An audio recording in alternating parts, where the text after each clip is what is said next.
Presentation of Fox Sports. We are Baltimore. We are San Diego. Fast speed or slow motion victory evokes baseball love. The Padres have celebrated back-to-back wins. Game 3 tonight, Padres and Pirates.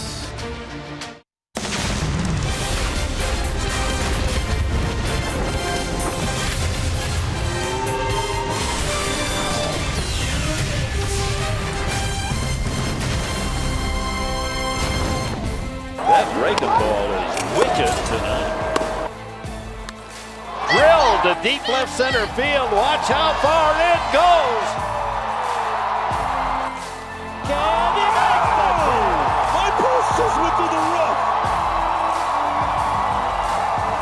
Oh my, what a night last night. An 8-2 victory that featured many outstanding moments. The Padres and Pirates wrap up this 3-game series here at beautiful Petco Park on a perfect baseball night. And good evening, everyone. With Mark Grant, Dick Enberg, a lot of elements to the win last night, and it's always exciting for the fans and for television to see great defensive plays. I love great combinations. We know the double play combination for a good ball club is very, very nice to see. How about the combination of pitching and defense? Last night, Dick, this was unbelievable. Matt Kemp, he's got the good arm in this series. Derek Norris also playing a part. This was overturned. He was safe. They ruled him out. Great play. And then Adam Rosales, you know what I love about him, Dick? He plays with such a passion like a little kid, and a nice scoop by Myers. But he goes all out, plays with reckless abandon, and every time he gets a start, he takes advantage of it. And Melvin Upton taking a home run away from the Pirates in the 9th inning last night. He also made another fine running catch toward the foul line. So defense prevailing, and the Padres with 2 wins over the Pirates and go for a rare sweep tonight. That would be nice because this Pittsburgh Pirate team is a darn good team. So pitching and defense, and no better feeling for a pitcher, folks, is when you have defense behind you that plays like that. Hopefully it carries over tonight. Well, Matt Kemp hit a home run last night, his 5th of the season. Well, we're going to talk about someone who knows a bit about hitting home runs. Coach Mark McGuire, he knows home runs. When we return, he'll be with Julie Alexandria.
Padres baseball brought to you by Pinnacle on the Park.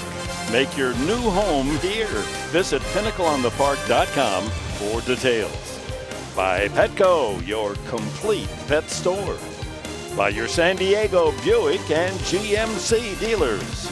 And by Jerome's Furniture, where Jerry's price is the lowest price every day.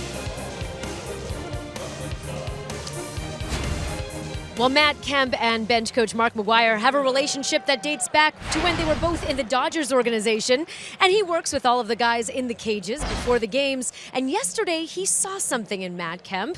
Here's what he had to say about Matt's offensive explosion. I think everybody's different. That's the thing. You just pick everybody's brain. You get to know everybody as a hitter, and certain words mean certain things for different people. So with him yesterday, it was just pretty much just get in your rear end. Get in your rear end, use it. And God gave you a strong lower half, and when you're not using it, he meant to give you a strong lower half to hit bombs. So don't do it. Well, for Mark McGwire, it is obviously all about that base, and he tells me we are just seeing the beginning of what Matt Kemp can do. Coming up here from Petco, the Padres going for the sweep. Sweep them off the plank. Walk the plank, matey. Padres taking on the Pirates here at Petco.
Even the All-Star Andrew McCutcheon can't get this one. Did he go rooftop? Wow! Good for Andy Green. Get your money's worth. Back, and he makes the catch! My pulse just went through the roof. Right in the sweet spot. In time! Oh, my, what a play! It has been an exciting two-game series thus far, and James Shields and the Padres take the field with an aim for a sweep of these Pittsburgh Pirates. And Shields looking for his first victory of this new season. And here's the Pirates lineup that he'll be facing, brought to you by Hyundai. John Jaso will lead it off. He's got a 10-game hitting streak. Then it's Andrew McCutcheon, the all-star center fielder. David Freese hits third. Starling Marte, then Francisco Cervelli. Some 300 hitters in the middle of that lineup. Gregory Polanco in right field. Josh Harrison, who wears out Padre pitching, will bat seventh. Jordy Mercer's had a terrific series. He's 5 for 9 in the series, bats eighth. And Garrett Cole will be on the mound. And the scouting report for 34-year-old veteran right-hander making his 4th start, James Shields, brought to you by our friends at Anderson Plumbing, Heating, and Air. Hey, max effort guy, and one thing for sure, coaches, teammates know that he's going to leave it all out there, and he really did a nice job last time out. No decision, though. 7 solid innings, Professor. Only 2 earned runs. Kept him in the ballgame. Good enough to win, certainly. And this is his 4th start of the year. And the Padres defense behind Shields, brought to you by your San Diego County Ford dealers. Upton made 2 brilliant plays in the 9th inning last night. One to steal a home run away from the pinch hitter, Matt Joyce. Jay in center and Kemp in right. On the infield, Rosales and Ramirez. On the left side, Weeks and Myers at second and first. Christian Benacourt will be behind the plate tonight. And we're set to go. First pitch of the game is low. Clint Hurdle's Pirates start tonight at 7 and 8. They're trailing the Chicago Cubs by 4 games at the start of today's play. That's a strike. 1-1 at 92. Hey, the Padres got something going in the last 2 games. They've got some excitement going. It's just some great defense that's been documented. Keep that snowball rolling. And they brought the home run ball to the park as well. Line drive, base hit.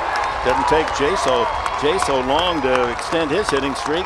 A career high 11 straight games. Well, the on-base percentage for these Pittsburgh Pirates, .380, and John Jaso, Encino man, goes right up the center of the diamond. Takes that 2-seamer right above the cap. The open stance, the closed stance results in a grounder to the center fielder. Now James Shields has to work from the stretch. And that'll bring up Andrew McCutchen, who has been quiet in the series thus far. 1 for 7. It's 73 degrees at game time. A beautiful baseball night. It'll be a little tricky in right field. It's a 1 hour earlier start on this Thursday. So Matt Kemp and the right fielder for the Pirates, Polanco, are going to be staring into the setting sun for the first inning or 2. And there is a ball hit to Kemp in right. He's got a long run and makes it to the line for the out. So McCutchen 1 for 8 in the series. Hey, Matt Kemp doesn't catch that ball yesterday when he had the full salad of hair. I'd like to wish a happy haircut to Matt Kemp. Talked to him before the game. His mom is here, his grandmother is here, and his grandmother suggested, I'd like to see that beautiful head and face of yours. Can you please cut it? And the grandson obliges. So happy haircut, Matt Kemp. And there's Judy on the right, his grandmother. Nice. And the power of women in our lives, huh? As well it should be. David Freese enters the game tonight at 286, the third baseman.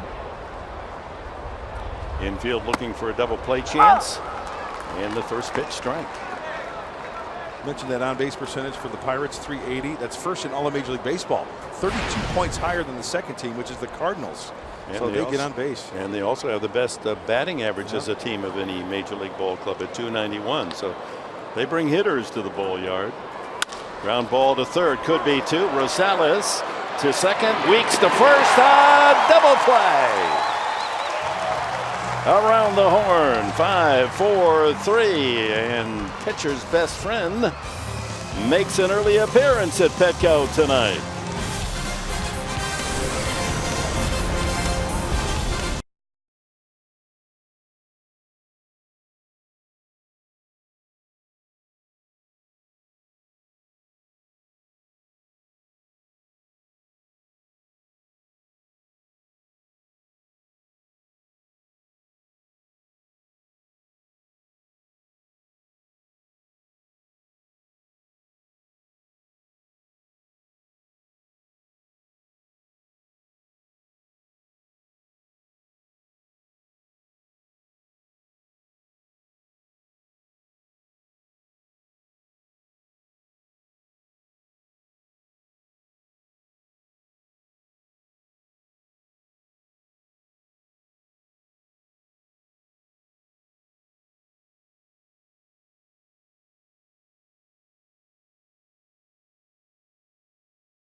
They've gone around the circuit and gone to every ballpark, 32 of them in 32 years. That is a lifetime. As we check the Toyota Padres lineup, John Jay, Will Myers, Matt Kemp, the first three. The middle of the order, Melvin Upton, Alexei Ramirez, and Christian Bethancourt, with Jamal Weeks, Adam Rosales, and James Shields at 7, 8, and 9. And the scouting report for young right-hander Garrett Cole. This guy's a good one. James Shields is a good one. We've got a pitcher's duel on tap for you.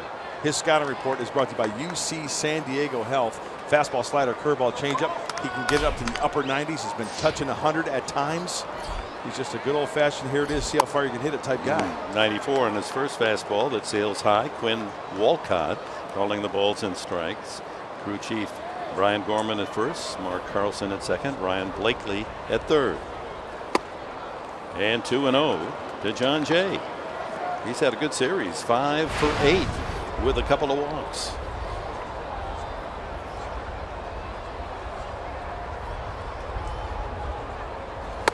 And a strike at 92.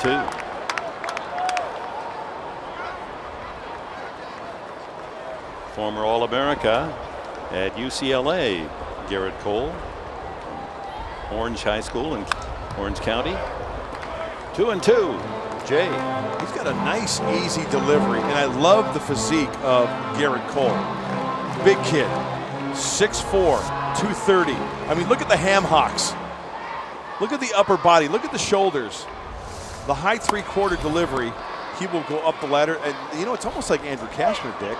Free and easy motion. There you see the 4-1-1 on the right-hander. Nice, easy delivery, bang, and the ball jumps up on him. Well, he was the first player picked overall. A ground ball up the middle, but there is the shortstop Mercer to take care of John Jay. One away.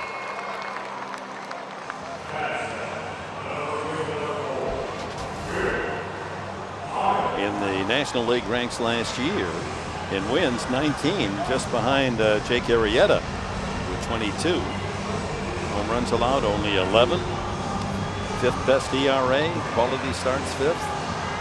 Walks and hits for innings pitched, barely at 1, barely over 1. He's an all-star. Yes, he is. Will Myers takes a breaking ball. First one offered by Cole, who was selected by the Pirates as the very first player in the 2011 draft.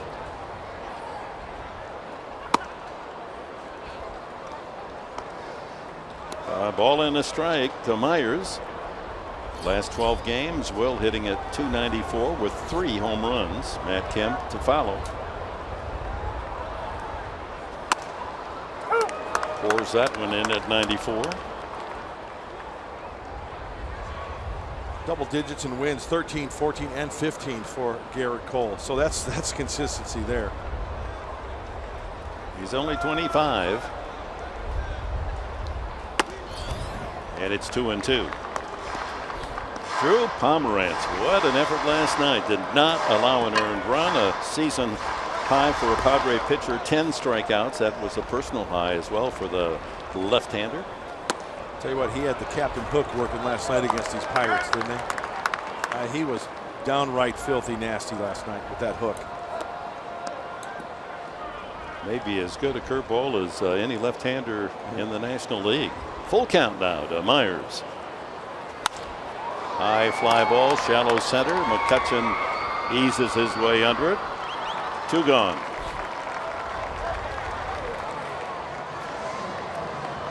The outfield for the Pirates. McCutchen in center with Marte in left and Polanco in right. On the infield, Freese, Mercer, Harrison, and Jaso around the horn, with Cervelli behind the plate for Garrett Cole. You know, the one thing that sticks out to me, Dick, about this Pirate team is that outfield. You know, you talk about McCutchen, the Gold Glover, you talk about All-Stars, but all 3 of them, they have the potential to where they'd be a starting outfield for the National League. They're that good. That's a good point. As a group, collectively, it appears they have the potential also to be a 300 hitting outfield. Of course, you've got to compete with Bryce Harper in that outfield, what he does as well, but these 3 are good. Quickly ahead of Kemp, 0-2.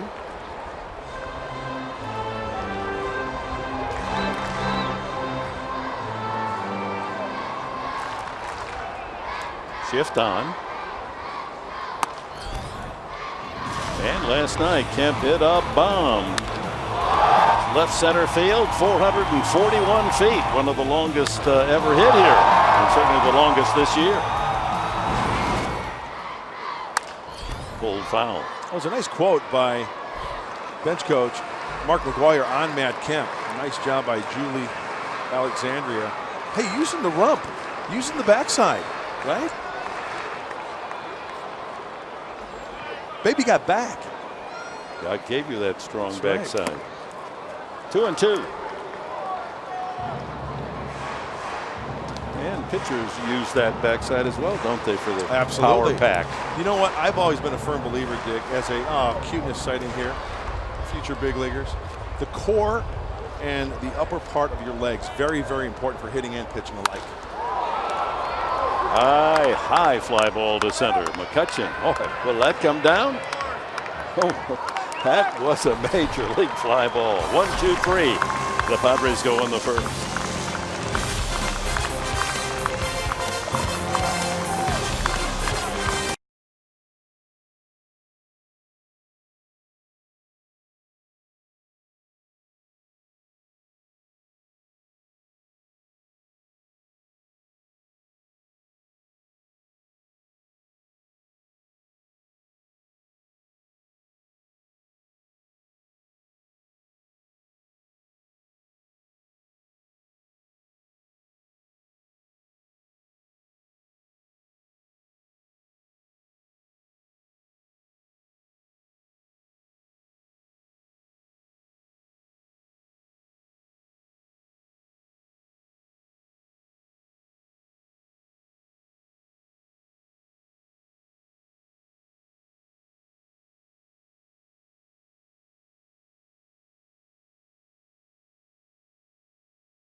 Second.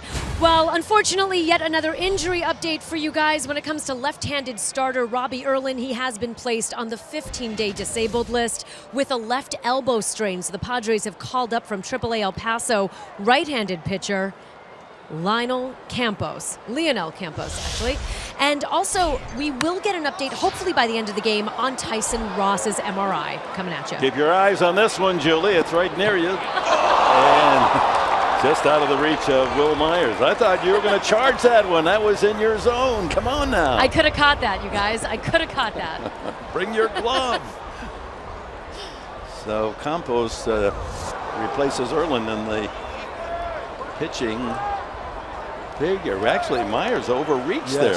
Hit him up on the wrist. But he was looking at Julie and he got distracted. So a second life for Starling Marte. Yeah, in a situation like that, and I'll bet you that Will Myers will be the first guy to say, you know what, I should have had that ball. And hopefully now James Shields can throw maybe one or two more pitches to get an out here in the second inning. Marte, a .322 average, a couple of home runs. And to right field. Long run, Kemp. And he reaches out and makes the grab. See, with the longer hair and the heavier hair, he might have been too slow to get there. And that helped his speed. Too much drag. Very aerodynamic now. Now, I don't know what kind of jump Matt got on that ball initially, but he makes it up and uses that glove. Use the webbing of that glove. Ball off the bat. Nicely done. And the shadows have now grown. There's just a little patch of sunlight in the deep right-hand corner, but that'll be a relief for Kemp and Polanco. And also that ball, Dick, is obviously going to slice towards the line off the right-handed bat. So, you know, if you're an outfielder, you got to pick him up and put him down a little bit more quickly. Francisco Cervelli, the catcher, takes ball one. He's hit safely or reached safely in 12 of the last 13 games and hitting .333 on the season. Tough out.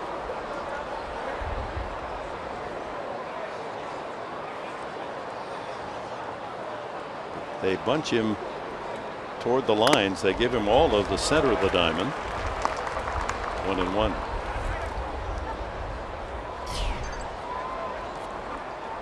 Beautiful, beautiful night for baseball in our city.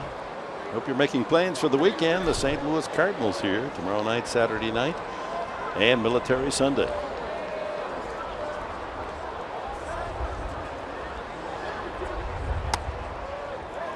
A little low, 2 balls and a strike to Cervelli with Gregory Polanco to follow. There's a skipper's view from the dugout and from the park at the park. Hey, how you doing? Social sparklers, a little pale ale working out there. Yeah. Toast yourself for the Friars. And the Aztecs for that matter. Good pitch. At the knees, 2-2. One thing I'd like to keep an eye on tonight, not only James Shields and his location of all of his pitches, but Christian Bethancourt behind the plate. Let's see how the catcher handles James Shields. Frames some pitches. Big target to throw to. I like him behind the plate. I like his setup. I like his arm as well. Big target, isn't it? Mm-hmm. Even in the crouch, he's almost as tall as the hitter. Yeah. Pulled foul past third. With Robbie Erlin placed on the disabled list for 15. And there is Robbie on the right. They have not announced as yet, the Padres, who will be the starting pitcher on Saturday against the Cardinals. That was slotted for Erlin. You know, when you look at the candidates, the first guy that comes to mind is Carlos Villanueva. That ball hit well to left field, and that chases Upton back, and he makes the catch. Oh my, I thought that was going to clear and go right to the wall, and Shields must have felt the same. The long arm of the Upton Law takes away another extra base hit. Hey, pitching staff, pound the zone and let your defense work for you. Last second extension. Melvin Upton Jr. doing the FTD florist man, delivering the bouquet. Squeezing it for the out. You go, Melvin. And James Shields, a tip of the cap, my friend. Couple of good plays made by the corner outfielders here in the second inning. So Marte and Cervelli with potential hits, and Kemp and Upton there with the glove. Polanco batting .292.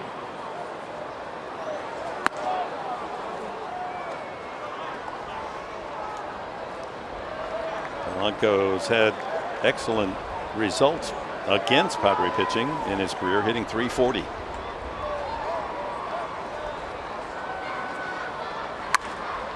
Line drive, hooking foul. Let's take a look at the keys to the game tonight, brought to you by your San Diego Honda dealers. Well, the Padres on the verge of possibly sweeping these buccos. Swab the deck, mateys. Sweep them, swab it for Andy Green and the Padre 9. And hey, defend the SS Fryer. You see where I'm going there, Dick? Yeah, right. We're at sea again, huh? Defend your ship. Defend your zone. Hey, great defense this series. You're nasty with the nautical. Full speed ahead.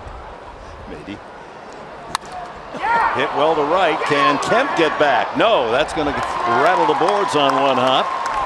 Throw comes in, but into second base standing is Polanco with a ringing double. Boy, all 3 balls have been hit right on the nose here in the second, but fortunately the defensive work in left and right field keeping the Pirates for the moment off the scoreboard. Well, Gregory Polanco, he's got a good, quick bat. He's got some pop, and that is a breaking ball, a curveball that goes right into the swing path. Okay, now as an outfielder, You get to the point of no return. You cannot get that on the fly. Matt Kemp pulls up, plays the carom, keeps it to a double. And the good thing here is that now the Pirates have to get a 2-out hit.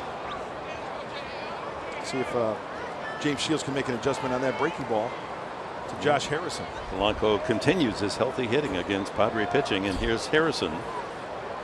Checks in at 288. Ball one.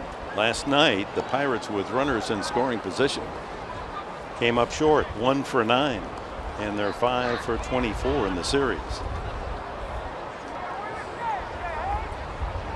That boils down to good quality pitching, doesn't it, Dick? Crunch time, making good pitches. See if Shields can work out of this jam. There's a high heater. 1-1. It's a long trip for the Pirates and a long series of games. They play 16 in a row without a break. This is just the start of their road trip. They go to Arizona on the weekend.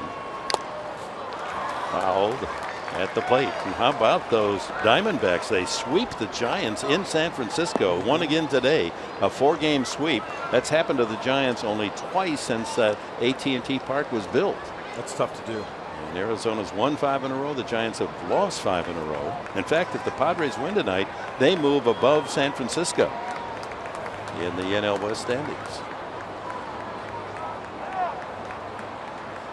1-2 for Josh Harrison. Shields doing a good job going up in the zone to Harrison. He went down and away to the changeup, pitch number 3. Let's see what he does here. He said go out of the zone. He does.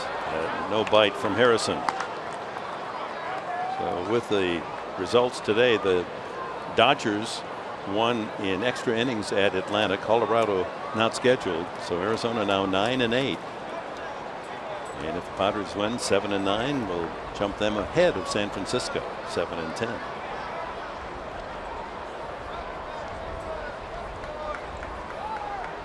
Runner at second, 2 outs, 2-2. And that one slapped foul. Got a quick bat, doesn't he, Harrison? He does. And you know what stood out to me that last pitch? 92 up, away, and still couldn't catch up to it. That tells me that Harrison might have that off-speed pitch in the back of his mind with the count 2-2. Maybe James Shields got him thinking a little bit too much and fool him, put him away, or put a bad swing on a pitch right here. Change up. And the count runs out. 3-2, and tonight's game is presented by Sony, the leader of 4K Ultra HD. Ramirez, the shortstop, you can just see him to the left of the screen. He's playing way into the hole. He's playing 5.5 over there.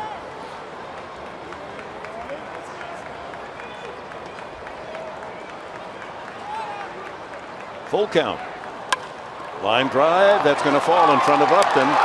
And here comes Polanco. Here comes the throw to the plate. It's offline and on to second base goes Harrison, and the Pirates take the early lead. Harrison with his 10th RBI. That leads the Bucks. 2-out double Polanco and a single for Harrison to get the run home. You know, we talk about hitters protecting with 2 strikes. You got to be on the fastball, and you have to make some contact on an off-speed pitch. Harrison way out in front of that changeup. Now the race is on. Melvin Upton Jr. charges this one. It's just offline, and good job by Bethencourt just holding on because not even close at second. So try to stop the bleeding here with 1 run across here in this inning. And Mark Grant, how important the catch by Kemp on Marte's ball and Cervelli's drive that Upton was able to drag down. This could have been a big inning for the Pirates. They have 1 on the board. Then on the throw to the plate, Harrison took second base. And Jordy Mercer, he has been the hottest of the Pirate hitters in this series, 5 for 9. And he's one of the better Pirates with runners in scoring position this year. He's 6 for 14. And here's another opportunity. Pitcher due next.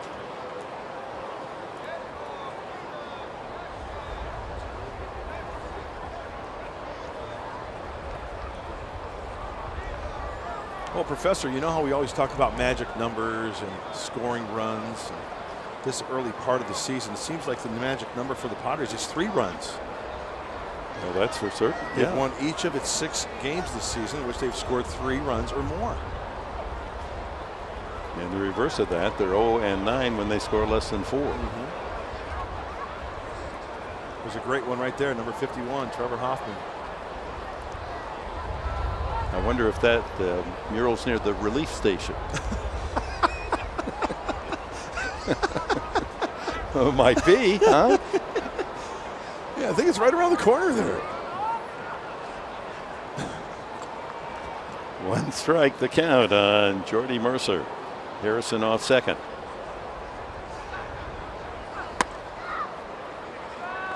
Just outside. So the Pirates go off to Arizona for 3, and the St. Louis Cardinals come into town for 3 starting tomorrow night. Remember, Friday night, new time, 7:40 for the first pitch. 1 ball, 1 strike. Well, the delivery of James Shields, he gets in a power position. He's a max effort guy. He really gets extended, and we always talk about how his head comes off the target, but you know, he's geared in on that target, and then he lets go of the ball, and then his head kind of, it's almost like, you know, everybody says you watch the ball in your glove. You really don't. You lose track, you know, you track that baseball and you take your eyes off that ball as it goes into your glove because you're looking to do whatever you want to do when you get the ball. Same type thing for a pitcher. Swing and a miss, strike 3. So the Pirates settle for 1. We go to the bottom of the second. 1-0 Pittsburgh.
Incredible night last night for Melvin Upton Jr.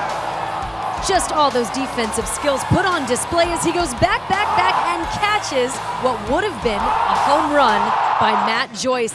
And upon coming back into the clubhouse postgame at Melvin Upton's locker, there was posted a spray-painted gold glove. No idea who put it there, but he promptly took it down and put it away.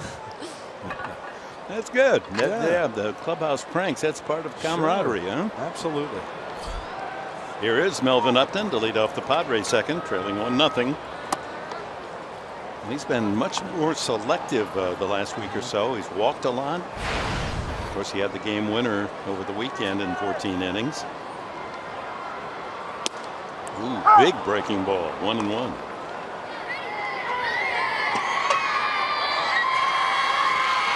All right, youngsters that wear that uniform proudly. Out of play. And a new bat will be required. You can hear that one snap. Well, we saw the play that Julie was just talking about last night. On the left, his brother last year, Justin, in Pittsburgh, going up, snatching one back. Hey, like brother, like brother. I said to Melvin in the clubhouse, I got to give your younger brother the the edge on those 2 catches. He said, yeah, you're right. And caught looking is Upton. Doesn't agree. First strikeout for Garrett Cole. 97 on the fastball strike. Yeah, he'll start to gear it up. He's been mid-90s, 96, but I think this one, with the impressive thing in that is, as we take a look at the Honda Fox tracks, that ball had a little bit of movement at the end too at 97. That's not fair.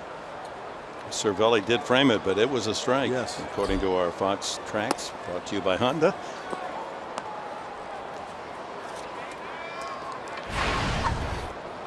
Alexei Ramirez at 241 here in April. Chops it to the right side. Harrison there with an easy hop, and there's 2 gone.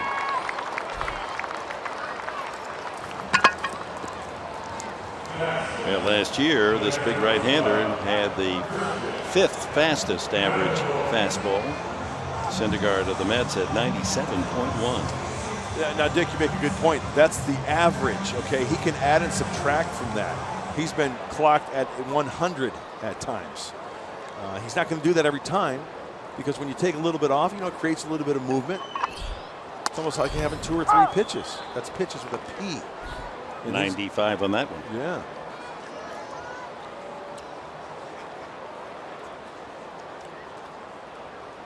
Whoa, watch out now. Screaming line drive into the lower tier. Christian Bethancourt late on that swing. Just 12 at bats for the young catcher. He's 3 for 12.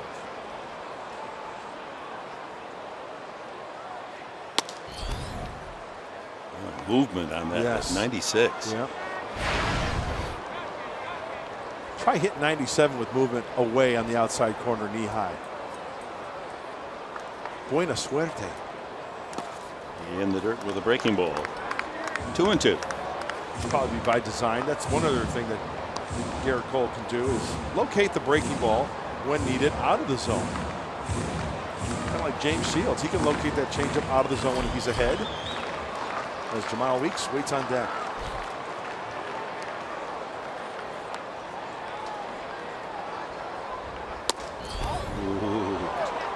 Not by much, but it was a little outside, and the count full to Bethancourt. Did you see Cervelli tried to bring that back?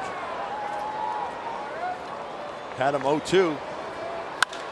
High fly ball, shallow left center. A trio of Pirates. The shortstop Mercer gives ground, and it's McCutchen, that quarterback in the outfield, making the play. 3 putouts already for McCutchen in 2 innings.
Padres baseball brought to you by Sequan Casino. Sign up for the new Padres club card today.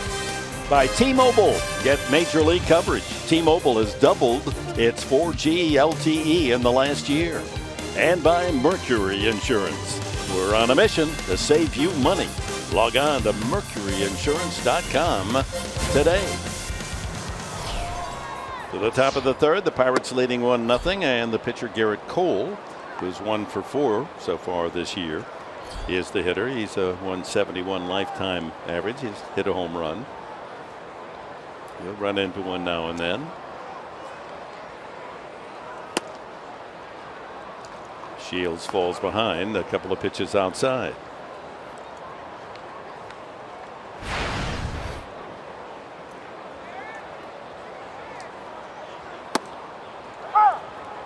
'89 lays in the strike. Andrew Kastner there with Jan Solarte. Solarte continues to improve. That hamstring that has shelved him, he's on the 15-day DL. Kastner tomorrow night to open the series against the Cardinals. Adam Wainwright will be on the mound for St. Louis. Their talented veteran right-hander. And it's Beer Fest Friday night now.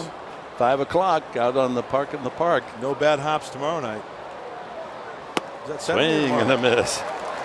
Couple of strikeouts here back to back as Mercer struck out to end the second. Time now for the tools of the trade, brought to you by Ram Trucks. And how fun was this? Last night in the 6th inning, Adam Rosales, look where he's playing at third. Ball hit sharply. He's got to 2 steps, dive towards the line. Okay, it's not over yet. He's got to gather himself, fire a seed, and a nice pick. Tip of the cap to Will Myers. And look at how passionate he is. He's like a little kid. He's getting a 25-cent treat after the game. He's going to have a Snickers bar and a Coke. And a call from Brooks Robinson. Yeah.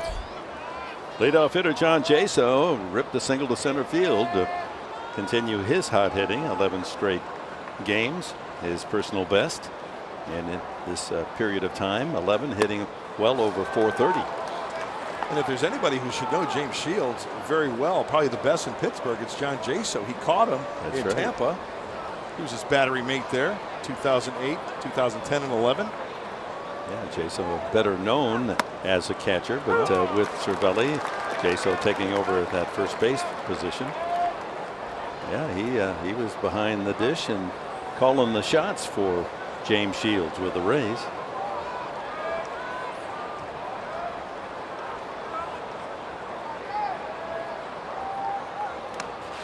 In the dirt. Dick, you made reference to it in game 1 of the series, the stance of John Jaso. I mean, he's got both feet on that back line when he starts.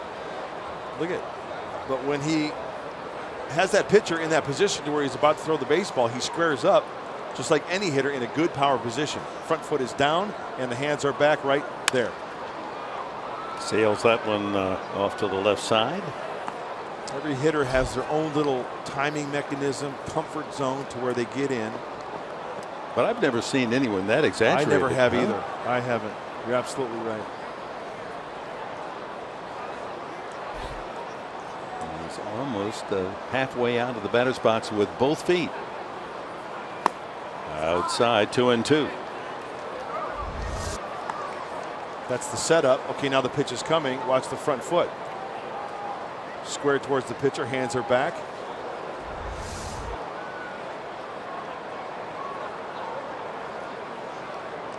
Sporting the dreadlocks.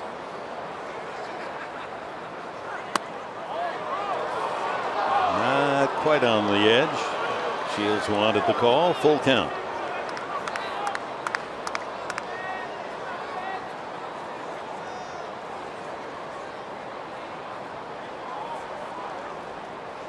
Jaso, born in Chula Vista 33 years ago, 32 actually.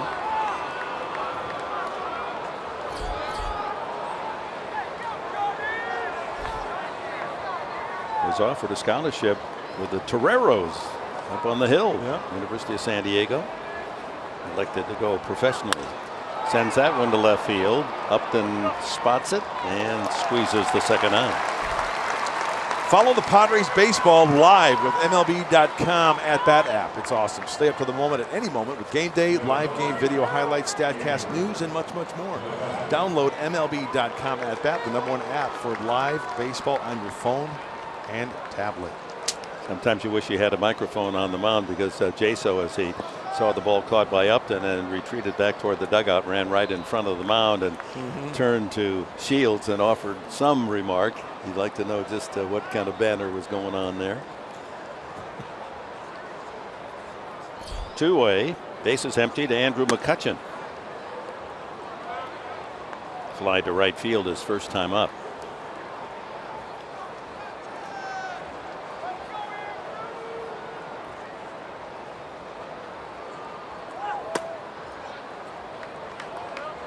Padres have done a good job in the series pitching to McCutchen. Only one hit, 8 at bats. They can continue that, let him heat up when they go to Arizona. He's a Derek Norris fan.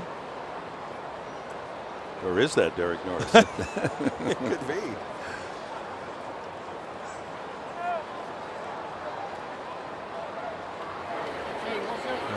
Tacos, nice.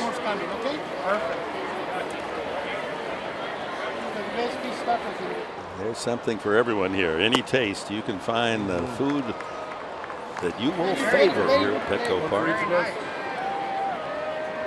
Thank you, sir. And always so courteous to the customer, right?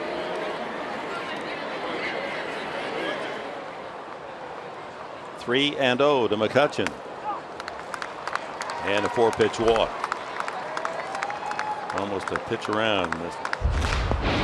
Mess around with McCutchen and take your chances with David Freese. I think you could see the frustration from James Shields after that last pitch, because he might have been thinking, you know, this dude's hitting only 188 in the last 12 games. I don't want to walk him. But then again, David Freese, we can pitch him to get out of this inning. 0 for 3 last night with a couple walks. David Freese was. And he knocked into a double play his only time up tonight. McCutchen can steal you a base. He picks his spots. Respecting the good move by Shields, and that went outside, ball 1. Well, after an easy first inning, James Shields needed only 6 pitches to get out of the first. And now that count is climbing, 46 with 2 outs in the third.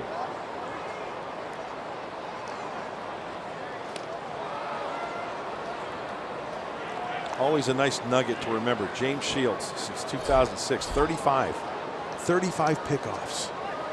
2006 through last year. And it's getting tougher and tougher because runners aren't taking big leads. They know he's got a good move.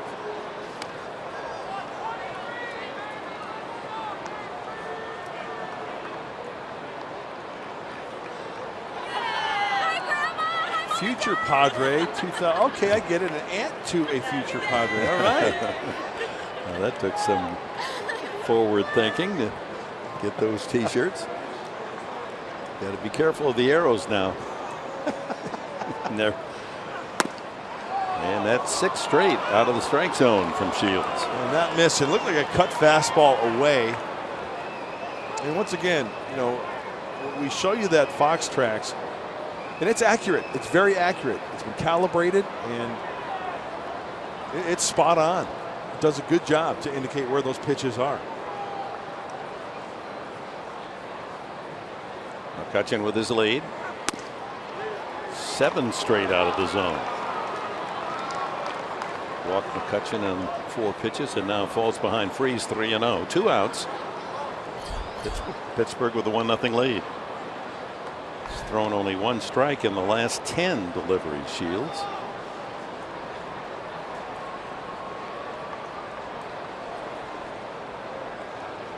Might be swinging here.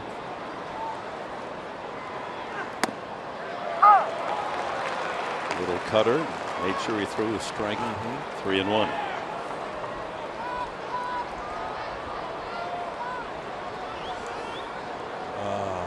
Juice box, baseball. Life is good. Hey, cotton candy's coming too. You know that. He's not letting up on that thing.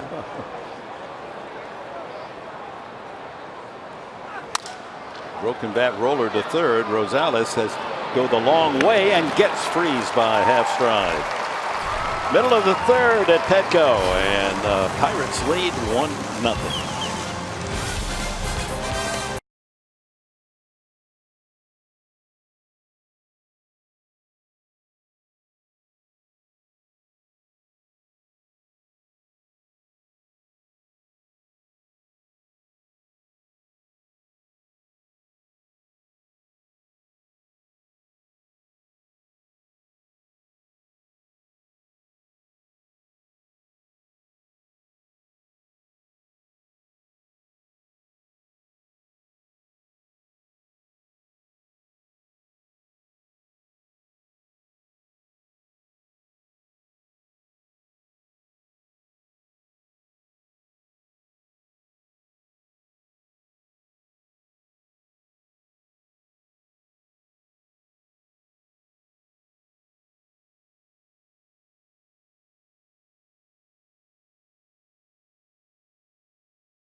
Back a game break in San Francisco today. Yasmani Tomas of the Arizona Diamondbacks takes Johnny Cueto deep, and Arizona winds up with a 4-game sweep of the Giants. 6-2 the final today. Yeah, keep an eye on Johnny Cueto. I think he's going to have a big year. Just a gut feeling. Remember, he pitched in Cincinnati all those years where the ball flies. Right. San Francisco, more of a fair ballpark. So stay tuned to that one. Bottom 3 in the order for the Padres in the bottom of the 3rd. Weeks, Rosales, and Shields against Garrett Cole, and he sends in a strike to Weeks, who joined the ball club from El Paso yesterday, went 1 for 3. There are his numbers with the Chihuahuas in 10 games. Had a terrific spring, and Padres have kept their eye on him. Yeah, we understand as we keep our eye on a score in Cincinnati that Jake Arrieta, the Cy Young Award winner last year, is going into the 9th inning with a no-hitter.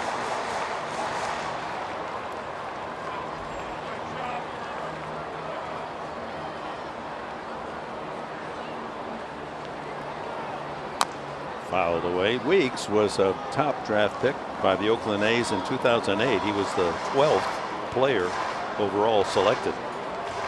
Had a terrific year in 2011 in Oakland when he hit .303. Padres hoping that he'll be able to brush off a couple of less productive years and get back to the hitter that he was in the American League.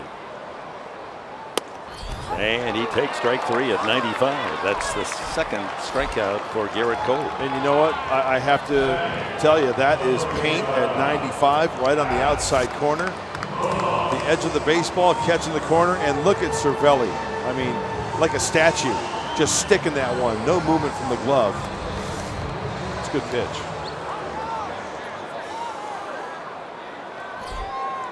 Adam Rosales. He's hit nearly 300 lifetime against Pittsburgh pitching. Bounces that one up the middle and through for a base hit. Padres have their first base runner. First ball Hunting. And with one out, that'll bring up the pitcher Shields. Well, like his defense playing, Adam Rosales plays everything with a lot of passion, and the swing. Yeah, you know what? He's got a violent swing, I would say. He doesn't feel for the baseball. And like a home run, a single up middle, he is sprinting out of that box, being aggressive around first base. Maybe sees a little bit of daylight, maybe a little juggle, takes second base. So that'll bring up Shields in position to move his runner along and hope that John Jay can come through, tie this one up.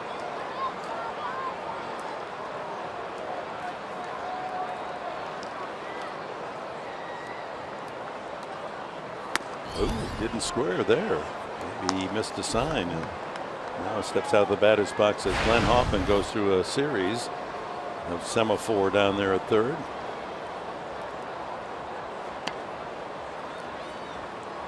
Maybe they're going to let him swing. Yes, they are. 1-1. Interesting. And looks like Glenn Hoffman's. Here comes that. Something's being amiss here. And it figures he's up there to move the runner along. Okay, that sparks a story. I was with the San Francisco Giants. We were in Atlanta, Georgia. I started a ball game. Don Zimmer was our third base coach. Runner on first, same situation. He goes through the signs. And I give him one of these. I go, and he yells at me, "Yeah, you're bunting," from the third base coach's box. Oh, Popeye. I could just hear that. Love that man. Now he squares and takes way outside. It was obvious to everyone on the field that the Shields had missed the sign, so they were really charging hard from 3rd. Freeze. The bunt would be placed toward first if successful to Jaso, who has to hold on the runner.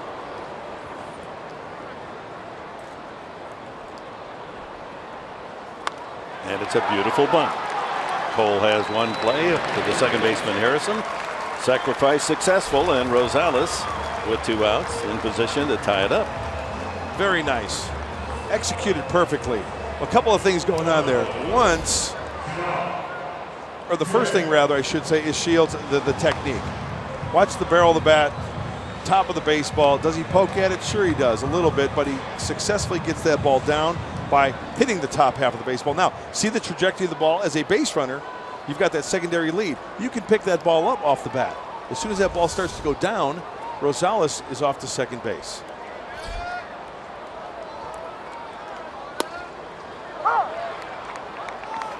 John Jay grounded to short his first time. Jay was 7 runs batted in.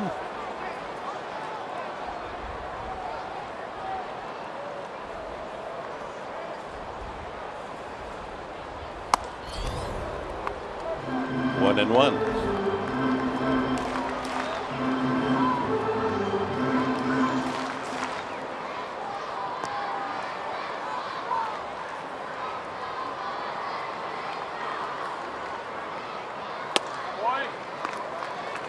This is inside, 2-1. Rosales with 2 outs, ready to roll from second. Will Myers would be next.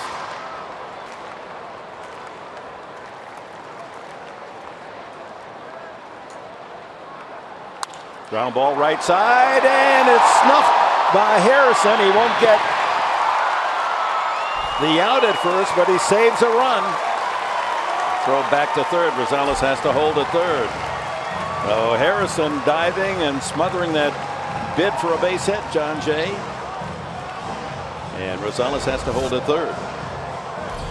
This situation with the crack of the bat and 2 outs, that's exactly what every infielder has in his mind. Just keep it in front of you. If you don't get the runner, prevent that runner from scoring. And this could have been nasty, but David Freese way off the bag to get that short hop rather than playing the in-betweener that could have got by him. So that's saving a run for Josh Harrison and the Pirates. So Jay in the series is 6 for 10. Of course, came here from St. Louis, and we'll see the man for whom he was traded, and that's Jed Jerko, will be back in town tomorrow night. Will Myers flying to center his first time. First and third, 2 outs. Ooh, that had plenty on it.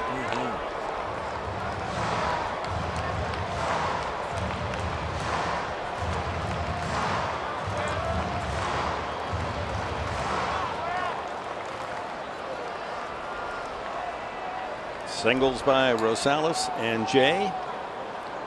Padres at the corners. Couldn't catch up to that 95-mile-an-hour heater. That's tough to do, Dick, especially when that riding fastball is up above that belt buckle. Get a good part of that bat on a riding fastball up in the zone. Good luck. As a reminder on your screen, San Diego State University Sunday and Military Sunday. We'll also have sailors from the USS Theodore Roosevelt with us on Military Day.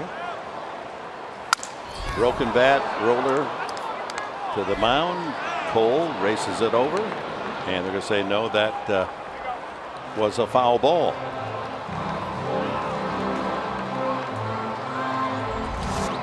See where that ball struck Myers.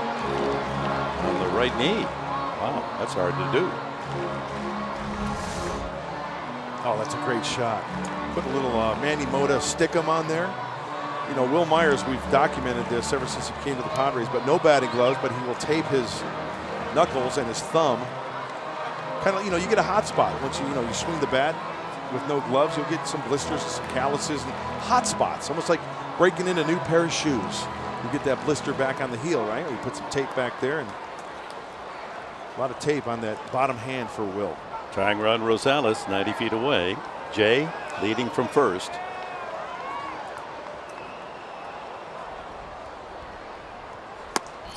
Strike 3 call. Well, the Padres lead the tying run at third. It's 1-0 Pirates.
Winner last year, Jake Arrieta of the Cubs, has done it. Here's the final out in Cincinnati, and Arrieta has a no-hit, no-run game for the Chicago Cubs, his second career no-hitter.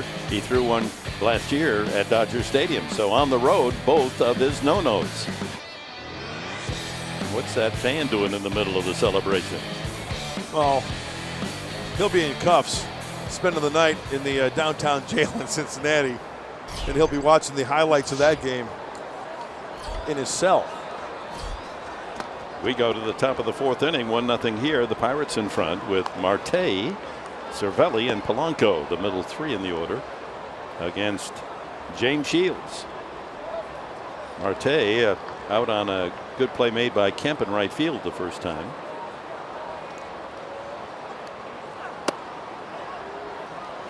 Just off the plate. 2-0.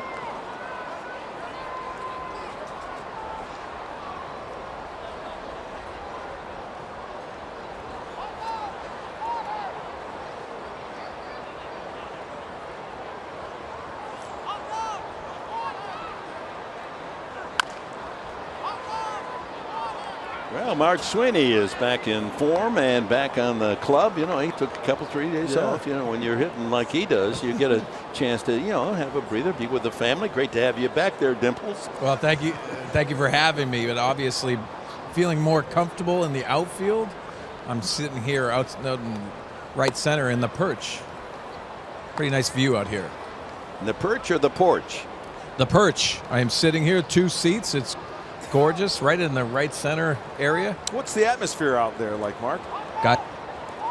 Whoops, we're losing your microphone there. We'll try to correct that. It is a shattered bat. Ground ball to Ramirez. The quick throw is not in time. Marte, good speed, legs it out.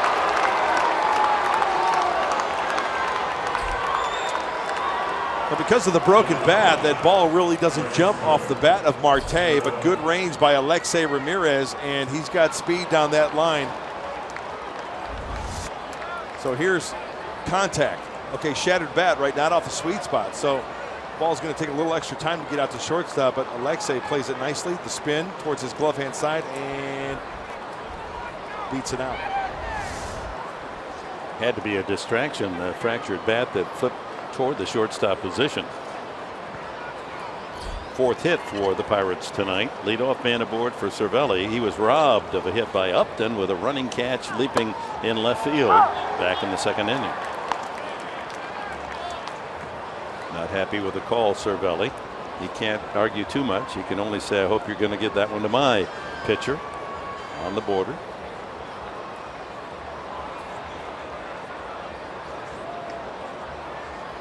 Keep an eye on Marte. He leads the team with 5 stolen bases.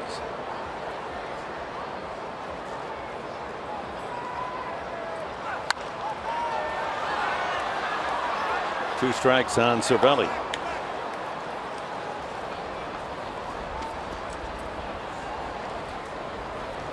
So we've worked on the microphone of Mark Sweeney. I'm back in action, guys. Ah, right. That's good news. So we were leaving you at the point where you were identifying your specific location. Well, this is called the Perch, which is a beautiful area, and San Diego Beach is right behind me. That's the atmosphere here, and what a great view. This was a beach area before. They have transitioned into this. Marte goes, ground ball to third, only one play, and it's across the diamond for the out. 1 away. And you think about it, guys, just the difference here, you put you right into the outfield. You feel like you can reach out and touch John Jay, the center fielder, Matt Kemp out in right field. But one of the beautiful places out here, you can see the atmosphere around. Spectacular. So many different things to enjoy yourself. It's a casual atmosphere out here, but definitely has that in-game feel that's really important. In case you fans are wondering, there still is the sandbox out there. They didn't totally eliminate that. So, Mark, what are the choices? It looks like people can enjoy some libations and food also. Is that what the choices they have out there? So many choices. You see a food bar. There's tacos that are out here. You know I love tacos. Dick, do you know where I can find a good one? Well, I think if you hunt around there, somebody would be kind enough to get you a fish taco. With hot sauce. Oh, absolutely.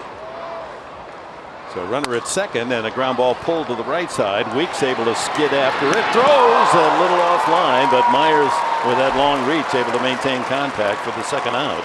Marte moving over to third, and the batter will be Josh Harrison. We know the range of Jamal Weeks. We saw him go to his right in this series and now to his left. He squares up his body nicely in the old flip throw. And you know what? The footwork. Will Myers, that throw is on the foul side of first base, so he's got to do a little dance. Extend the other way and drag his foot on the bag nicely for the put out. That's a good point, Mark. You see Will Myers, and especially coming from that angle, you're going to have to quicken your feet, and that footwork is going to start timing up much easier, and he looks very comfortable over there at first. Here's Josh Harrison. He continued his hot hitting against Padre pitching with a line drive RBI single in the second, counting for the Pittsburgh run tonight. So I'm curious about that San Diego area now. Do the ticket prices there include the food? Is the food complimentary? You know what, Dick? We're going to have Wayne Partello on. That's the senior vice president and also chief marketing officer. Oh, he loops that one to right, and that's going to fall for a base hit. And Harrison has driven in both runs. It's 2-0, and both base hits were almost one-handed. He was fooled on the pitch, had enough left to just swipe at it and parachute a base hit into right field, and a 2-0 lead. The body may be out of whack, the bat kind of trailing, dragging just a little bit, but even the sound of this one. Look at how out of whack that swing is. Hand actually comes off the bat. It's got that sound, that dull sound, and what do you know? It results in a base hit and a run for Pittsburgh. That's the wedge shot, and he hit the green, and scoring from third is Marte. Jordy Mercer struck out his first time. That's in there, right on the corner. You know, guys, out here in the outfield, you get that sense of what's going on. You watch John Jay. We talked about him being the captain in the outfield. Well, with 2 outs and a guy on first base, you tend to, as an outfielder, play a little farther back, and he gave the signal to both corner outfielders.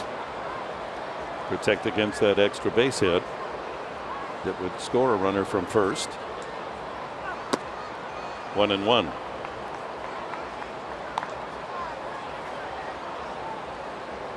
Well, the Padres came up with a peck basket full of scratch hits last night, especially early. They found the holes and an 8-2 win, and Mr. Josh Harrison has just been able to use a nice easy one-handed swing, fooled on the pitch, but dump a couple of singles into the outfield, and a 2-0 advantage. Good breaking ball. Good curveball from James Shields, breaking that one out.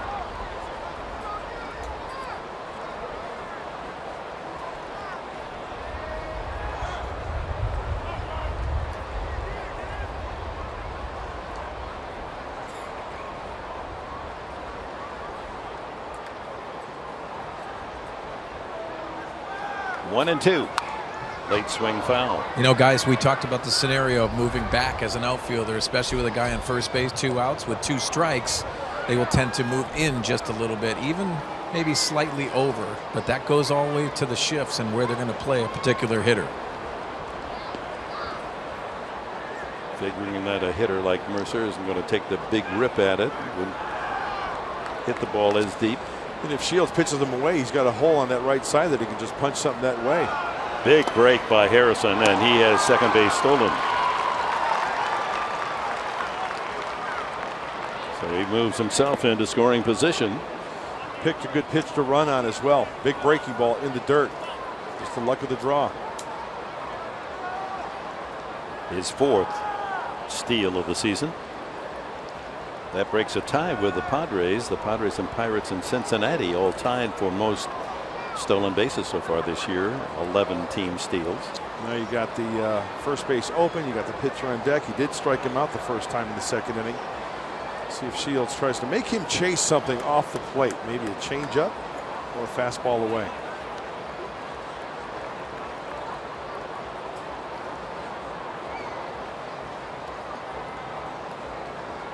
Everything away so far in this sequence.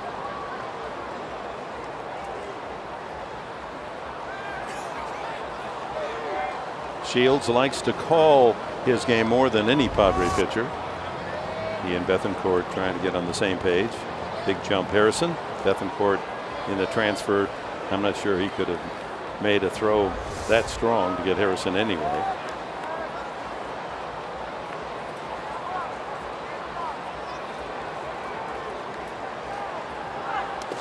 There it is in the dirt, and Harrison will take third.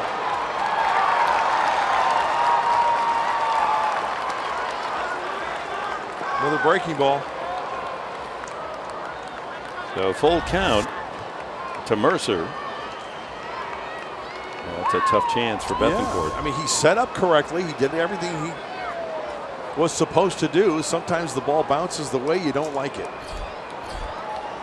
You've got no control over that. You can set up properly, but where that ball bounces, good luck. Harrison with a good lead down the line. Rosales playing deep at third. And ball 4. That's the second walk given up by Shields, and brings to the plate the pitcher Garrett Cole. He struck out swinging the first time. So some daylight left on this perfect Thursday afternoon and evening. Light's starting to take full effect. Again, earlier start to accommodate the Pirates. Getaway day. They'll head over to the desert. 4-3 against Arizona beginning tomorrow.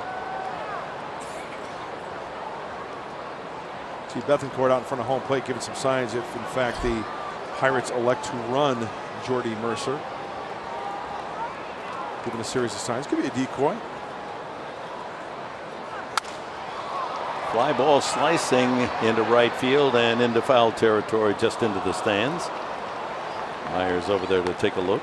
You know, guys, watching that swing, you're wondering if the outfield is going to shift. You saw Garrett Cole going the other way and fouling off that right field line. You might want to cheat just a little bit in, but that's the decision of John Jay, the center fielder, and what Matt Kemp feels about playing right field against this situation.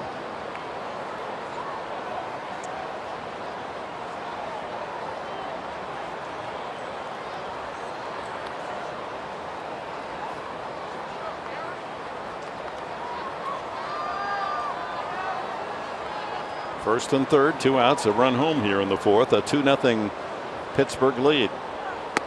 Breaking ball, a good one. That had Cole backing away. Always communicating out there, right? Mark Sweeney, the center field. You got to be yelling, got to be on your toes. And like you said, the count dictates what happens as far as positioning. It does, and you're always relying on your center fielder. It's the in-between pitches that you have to be aware of.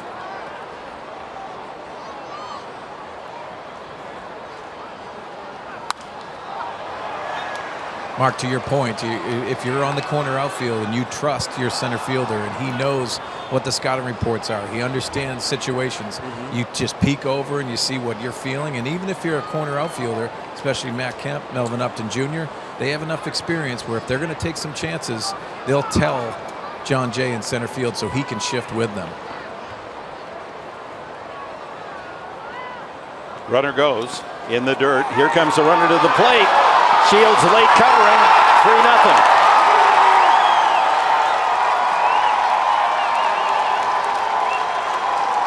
Harrison had a big lead with Rosales, as we mentioned, playing deep at third. He saw that ball get away just briefly from Bethancourt, and he streaked home. Shields was late getting there. 3-0. That is why the secondary lead at third base is so important. Ball in the dirt. See, a runner can see that, the trajectory of the ball going in.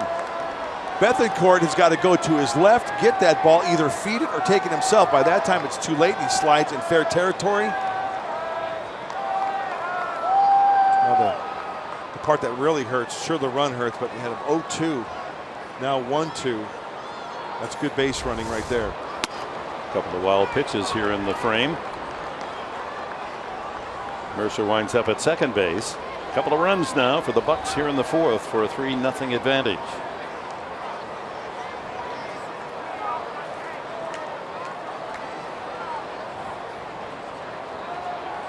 Run stings. Yeah. In the dirt again. Full count to the pitcher Cole.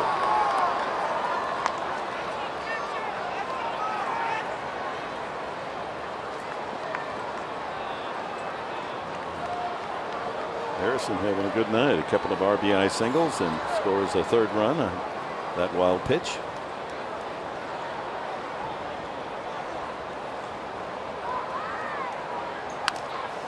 Pretty good cut by Cole. Yeah, you know, he's got to be careful because two of those pitches this at bat have been down out of the zone, but the majority of the pitches right at the belt buckle from corner to corner of the plate.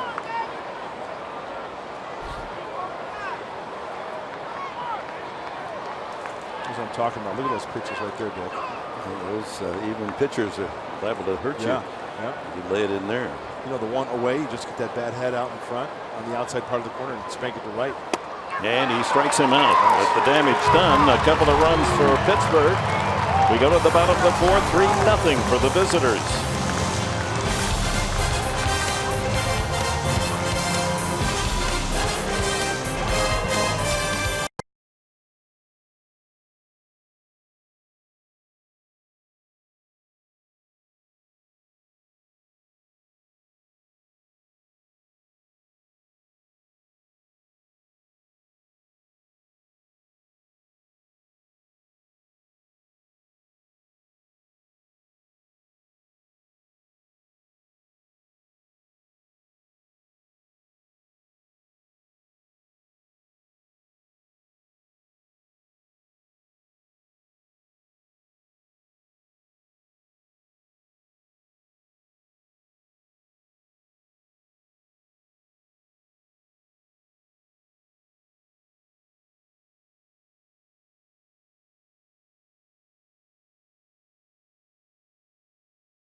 Ugly moment this year. Chase Field. That's Fowler in center. Kyle Schwarber of the Cubs in left field. And oh, that low clipping action by Fowler, and Schwarber ripped up that knee, both exterior and interior ligaments, and is out for the season. That's a tough loss for the Cubs. You know, it's one of those where they were going to intersect at the ball. I don't know if there's time to call off your teammate.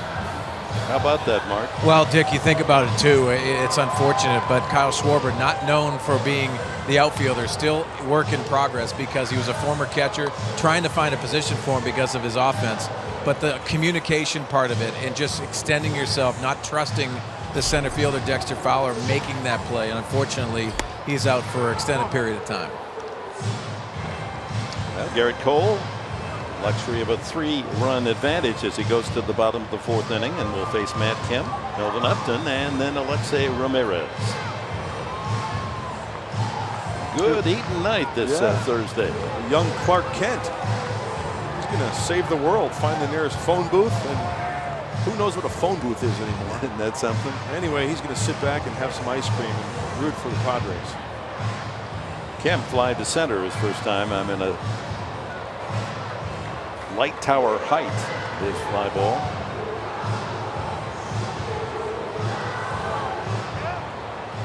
Two for 10 in the series, including a home run. Well, the earlier start, just after 6 o'clock, allowing some of the youngsters to come out with mom and dad. Ball one.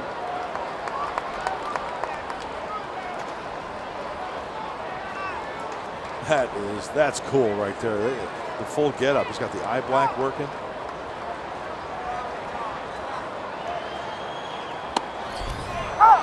Paint at the knees. A ball and a strike to Kemp. Padres a couple of hits in the last inning, Rosales and John Jay, but Jay's ball headed for right field. Knocked down by Harrison, kept the runner at third. So Harrison has just figured into just about every big play tonight. He's taken a run away with his defense, and he's knocked in 2 and scored the 3rd on offense. With the wood and the leather, and you see the breakdown for Garrett Cole. Half-century mark, good ratio for the right-hander.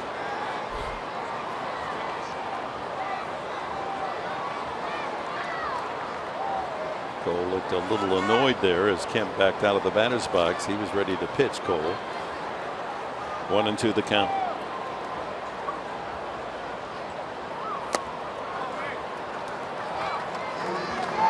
See, that's by design. 1-2. He has that ability to flip that breaking ball down and away, out of the hand. Looks like it's going to catch the corner, but then a nice pick by the catcher, Cervelli. Coordinated couple. Left center field, but doesn't have much distance, and over to gather it is Marte for the first out. Didn't quite get the sweet spot. Melvin Upton steps up. And since he arrived here mid-season a year ago, Melvin Upton certainly improving upon his numbers, at least those 2 or 3 years prior. And he fouls the first pitch away. Is what we're talking about. Batting average with Atlanta the 2 previous years, 198, 264 with the Padres. And slugging percentage, marked difference as well. Yeah, the one thing I've noticed is that Melvin Upton Jr. is staying within the strike zone. And Mark Sweeney, I know you being the hitting guru. I mean, what do you see in Melvin Upton Jr.? Well, far from guru, but thank you very much. But you look at Melvin Upton Jr., and it's a simple adjustment. There's a base hit through the hole, 5.5 special. Guys, so many times you look at minor adjustments and they already have the ability, they already have the talent. Melvin Upton Jr. has proved that, but you watch the adjustment getting his foot down early. Against Garrett Cole, the challenges are the velocity on the fastball. He gets down early, he drives that, and you can see on our Phantom Cam, very nice swing by Melvin Upton Jr., but simplifying his approach and looking very comfortable at the dish. You know, one other thing I've noticed is the pitch prior to that, it was a breaking ball down and away, and he just spit on it. He just watched it go by. Didn't even have the chance to look at, like, was offering at that pitch. And that tells you a lot as well, seeing the ball out of the pitcher's hands quite well. So many times you hear philosophies of hitting coaches. Well, Merv Repman had an impact on my career, and that was one of his favorite phrases: get your foot down early, get your foot down early. And what he means is that when you get your foot down early, you start, you limit your movement, but you also visually see the ball and track the ball well. Runner goes, and no throw, and a steal for Upton. His 5th of the year. Among the leaders in the National League. Hey, trying to chip away at the 3-0 deficit. He got a good jump, big leg kick. Nice pop-up slide. Boy, a lot of time from Garrett Cole as that leg kick came up and delivered towards the plate. Cervelli didn't seem to get a good grip on the ball and elected not to waste a throw. So with 1 out, man in scoring position, and it's 1-1 to Ramirez. Foul ball. The one thing that strikes the average fan who might be sitting around the diamond seats from dugout to dugout, and then they sit out where you are, Mark Sweeney, is you realize how far you have to hit a ball to hit a home run. Yeah, I realize now the reason when I played here before I had to hit it twice to get it out of here. It's a good distance away, but also very fair ballpark. I always loved hitting here. What was your favorite ballpark all around, Mark Sweeney? I actually liked Wrigley Field, and I was probably one of very few because they always said that that wind was blowing in. I just saw the ball very well there. Also Philadelphia. That's like Williamsport to me. Line drive right to the third baseman. Tough hitting luck for Ramirez. Freeze able to stab that liner. 2 away. Mark, I have a question just regarding this last play, and I know you've run the bases a lot in your career, but how tough is it? You freeze on the line drive. Coaches tell you all the time, but that natural instinct is to take that 1 or 2 steps. How important is that? Yeah, I think it's really important too, Mark, and your momentum's going forward. You want to, in scoring position, and your first movement's forward, but you also understand too, athletically, you got to be in a good spot to be able to react and go back. You know, especially after a ball is struck like that, you're thinking it's going to go through because it's hit hard. Natural reaction, if I'm running the bases, I'm going to third trying to score. Yeah, when it's in front of you, it's actually easier because you can see visually, you can actually see where it's going, and that had some top spin to it just a little bit. So Melvin Upton Jr. making a nice reaction. Going the other way, it's a little harder to recognize that. Well, pulled foul as Bethancourt trying to pick up Upton with 2 outs and get the Padres on the board. They trail 3-0 here in the 4th. Bethancourt fly to center his first time up.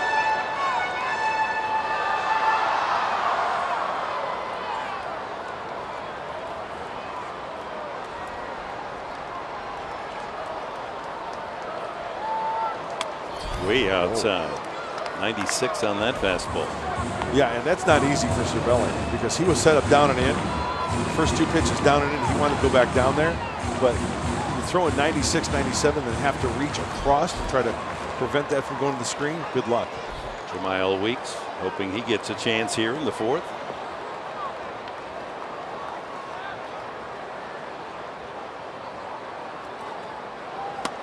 Got him looking. All 4 strikeouts tonight by Garrett Cole. Caught looking, all 4.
Joined by Wayne Partello, the Padres Senior Vice President, Chief Marketing Officer. And Wayne, tell us where we're at here, because this is pretty cool. Yeah, welcome to San Diego Beach. You having a good time out here? I love it out here. Yeah, so San Diego Beach is obviously it was an idea that our team president Mike D had, was to create a space that was uniquely San Diego.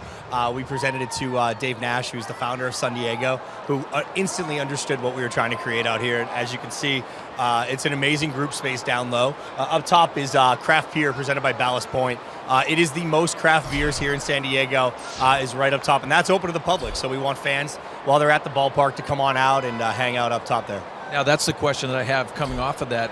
Is this a time where you can come to a single game and purchase a ticket up there? Yeah, so the front row seats of the upper level, we call them beachfront seating. And the beachfront seats are available as single game tickets every night. And down here, if the group isn't sold, we will sell the front row, the beachfront seats here as well. And we're sitting up here in the perch. All of these seats were made by a local San Diego Encinitas company called the Perch Aloft. And a local company, one of our friends, showed Mike this contraption that we're on up here, and we said we have to have one of these at Petco Park. So pretty amazing way to take in a ball game. Pretty cool perch, and obviously it stopped with the beach. There was a beach here before. Where is the beach? Is it still around? Yeah, we kept the sand. Obviously, that was really important to have sand for the kids to play in. It's just a little bit closer to K Street now. So as you're in the park with your family, you're able to stay up on the hill and have the kids play in the sand. And we wanted to keep that here, but also get the kids a little bit further removed from home runs coming over the wall. Now, as a former outfielder, I would love to rob a home run, but I couldn't get back here. But now you've made some adjustments to the wall as well. Tell us about that. Yeah, so the wall here has come down to a 6-foot fence. All about making a little adjustments to the wall throughout the outfield. I think it, as you saw last night, Melvin Upton goes up over the wall, makes an exciting play. That's a lot more difficult to do with an 8-foot fence. Well, I appreciate it too, and Wayne, thank you very much for your time. This is a great atmosphere out here. I know a lot of people are doing it, and also the other night we caught you. You had some good times out here as well. We did have some good times. I mean, obviously, you can't make these enhancements to a ballpark without the commitment from our ownership group over the last 3 years. All the different areas we've been able to improve, and we wanted to come out and give it a try and see what it was like and understand the experience that our fans will be able to have in these amazing seats. Well, just quickly too, the All-Star game's coming here. How great is it going to be an atmosphere out here for that event? Yeah, not just the game, but the Home Run Derby. I mean, these are going to be, all of these areas will be amazing places to watch all those balls fly out of Petco Park. High fly ball, 3 Padres, and Kemp in between makes the catch for the second out here in the top of the 5th inning. Jaso tapped out in front of the plate, and Bethancourt threw him out. So 2 away here in the 5th. The Pirates lead 3-0. Went out there for Fan Fest, and the fans love it, signing some autographs. So a great view for you and Mark Sweeney and Wayne Partello. Very nice. Well, it looks as if everyone's having a good time. Mm-hmm.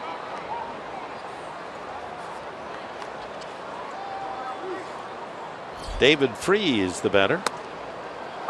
He is grounded twice to the third baseman Rosales, once into a double play, and he bounced out to third again in the 3rd inning.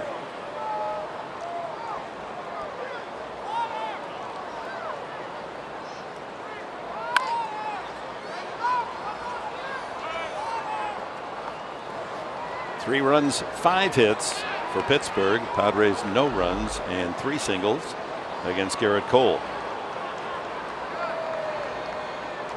Again, Arizona beat San Francisco 6-2 today to sweep the 4-game series up north. Check swing, and he goes around. Strike 3 for the first time tonight. James Shields retires the side in order.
Book 3-0 Pirates, and it's time now for the fans, Diego fans of the game.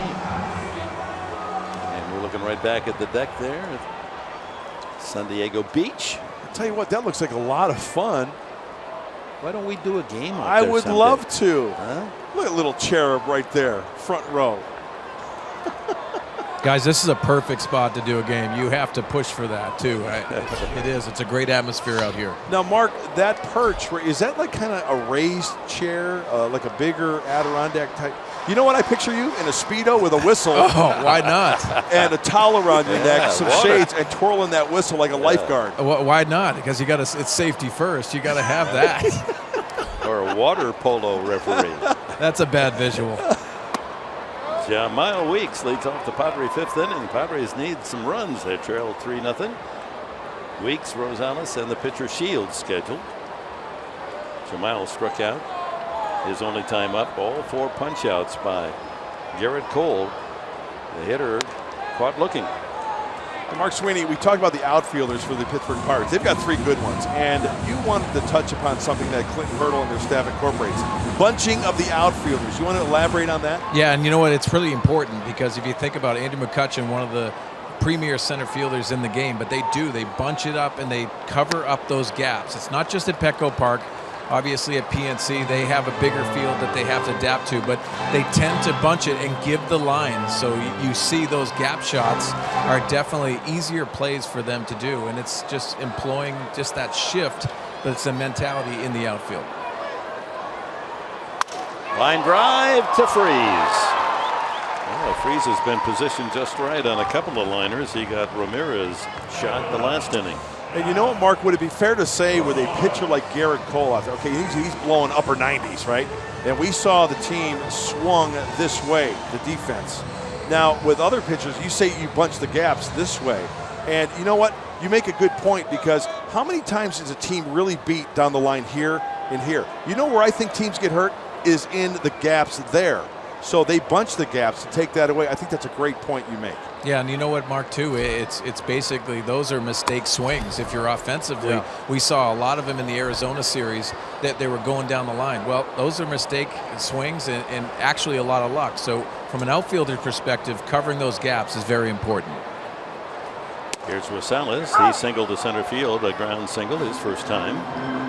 Made it around to third, but unable to come home when Josh Harrison smothered John Jay's bid for an RBI single. Held him to an infield hit. He goes around 1-2. Well, guys, we've got a little contest within the contest tonight because both Cole and Shields have broken 3 bats. So what's that mean? Dyson and Slicing inside outside, avoiding the sweet spot. Down off the end, down off the handle, hence the broken bats. It's the first strikeout swinging, 2 away. 5 total in the game for Cole. Talking about throwing a pitch to make it look like a strike out of the hand, and then the tight break down and away. That's the slider from Garrett Cole. He's for sure thinking that it's going to catch the plate. Oh, it looks like a fastball. Oh no, now I've got to really try to extend. Not even close for the punchy.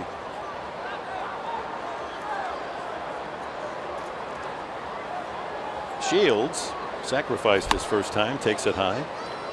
That must be interesting when Garrett Cole plays the San Francisco Giants because he is engaged to shortstop Brandon Crawford's sister, Amy. Amy, they met at UCLA, a softball player. They are scheduled to be married after the season ends. It's got to be tough for her, don't you think, when they match up? Yeah. She rooting for her brother or future husband? Like Yonder Alonso and his sister Manny Machado, right? Machado of the Orioles. 1-2 the count. 75 pitches for Garrett Cole.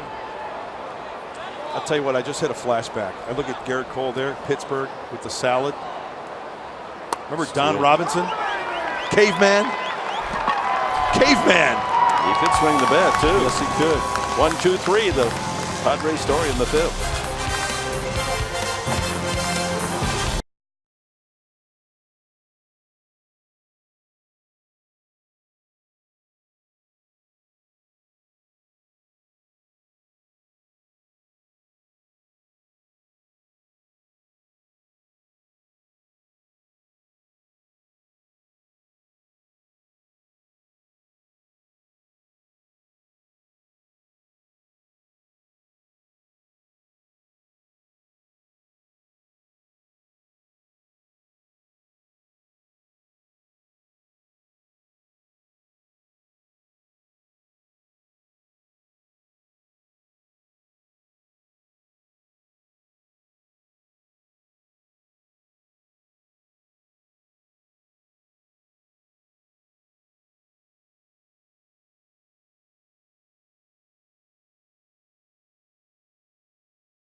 Well, first, it starts early for me. I get to the field and I watch film on the opposing team's hitters, so I can kind of get their tendencies, and then I'll try to understand what my pitcher's trying to do out there and the catcher's game plan.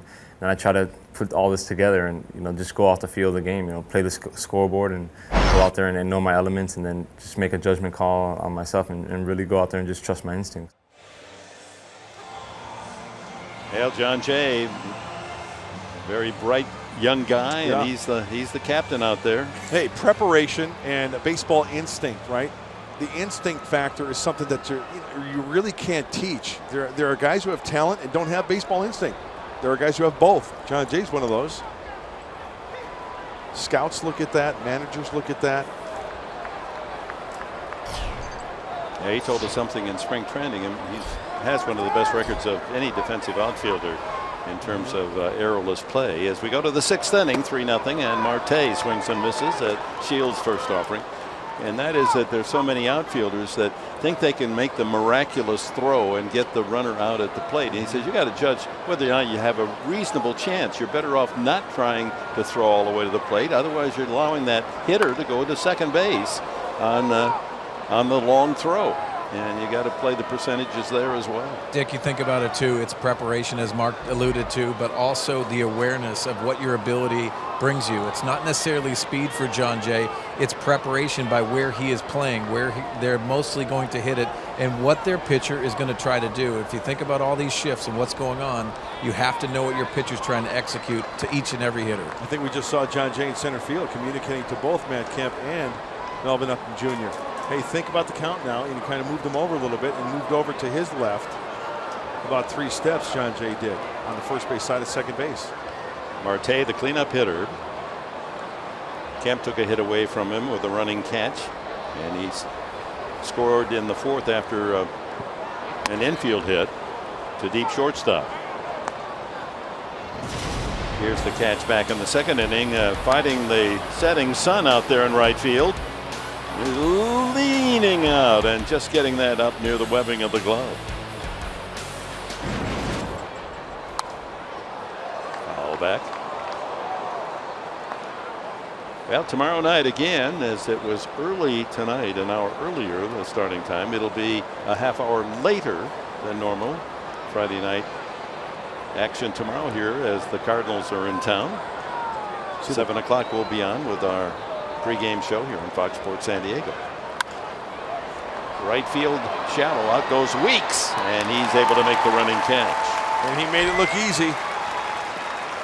That read off the bat, that first step, that jump.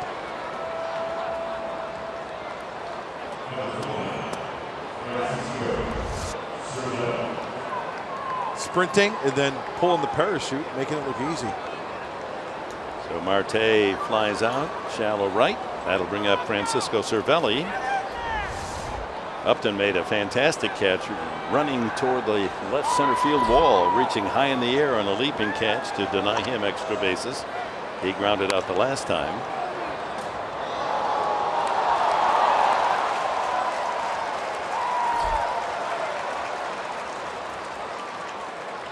Pitching matchup tomorrow night, Andrew Kashner for the Padres against veteran Adam Wainwright, who's 0-2 at the start.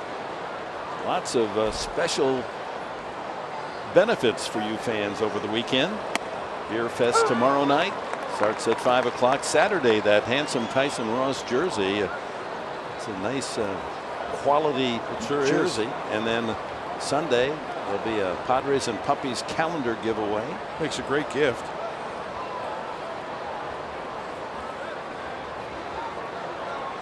Two strikes to count Cervelli.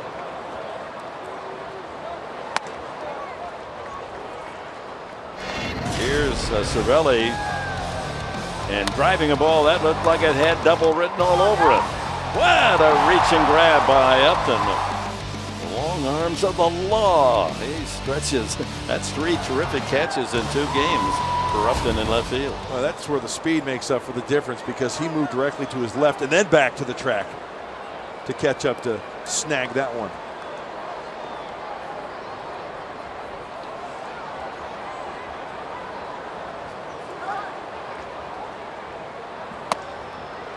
You know, guys, you go back to that catch that Melvin Upton Jr. has. You know, being in center field, that's actually the easiest position to read the ball off the bat. When you go to the corner from center field, that first step really sets you up, but then the speed really comes into it, and Melvin Upton Jr. making a nice adjustment on that speed and the accuracy on the catch. You know, one of the luxuries I had, Mark Sweeney and Mr. Enberg, was the year I spent in Seattle and seeing a center fielder like Ken Griffey Jr. I mean, you know, you read a ball off the bat, you see the swing, and you think, oh no, here we go again, backing up third. But then Junior, you know, he would track it down, and that's why he's in the Hall of Fame, both the glove and the leather. You know, Mark, that's what we felt like with Steve Finley. Yeah. I mean, Steve Finley did that for us. He won games with his glove. Full count now, Cervelli, and he pounds that one into the upper deck. You think about it from the perspective of being on the corners and being a corner outfielder. If you have a center fielder that gets everything, you are just going to position yourself where you feel comfortable, where you can make most of those plays and not put yourself in an uncomfortable spot. But it's all about the center fielder.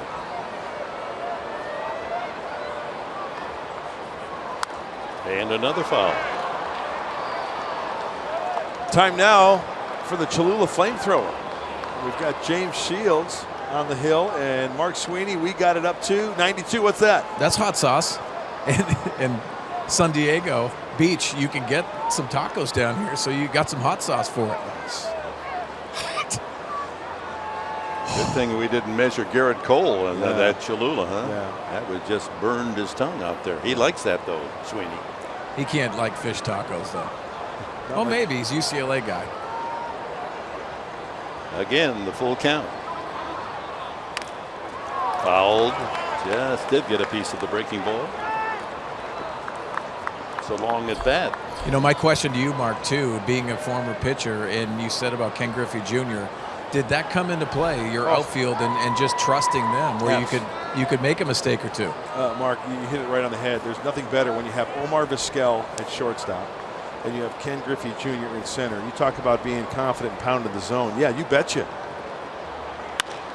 Another foul, and that takes this pitch count to 10 coming up.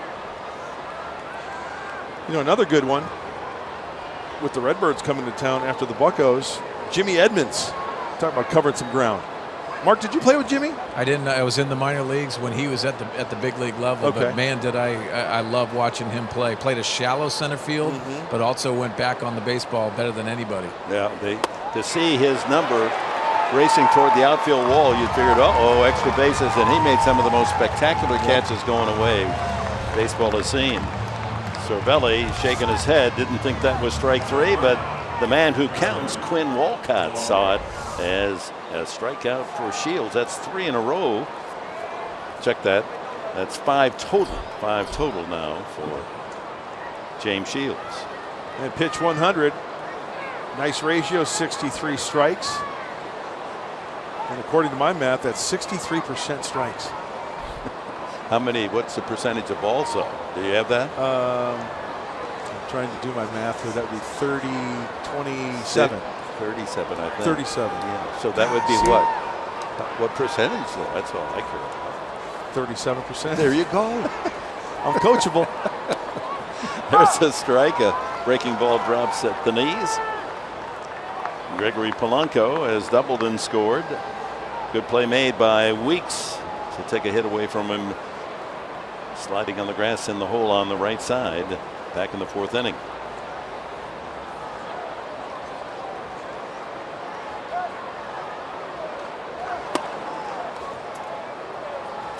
Guys out here in the outfield, you see Matt Kemp and John Jay bunching up right center, trying to take that approach and try to cover that area much better with that left-handed hitter. Right field corner wide open.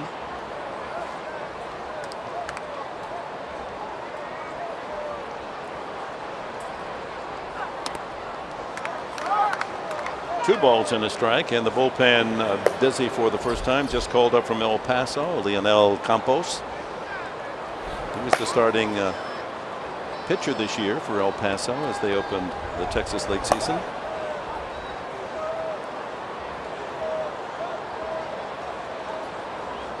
If you weren't with us at the start, Robbie Erlin sore elbow has been placed on the 15-day DL. He was scheduled to work the Saturday night game against the Cardinals.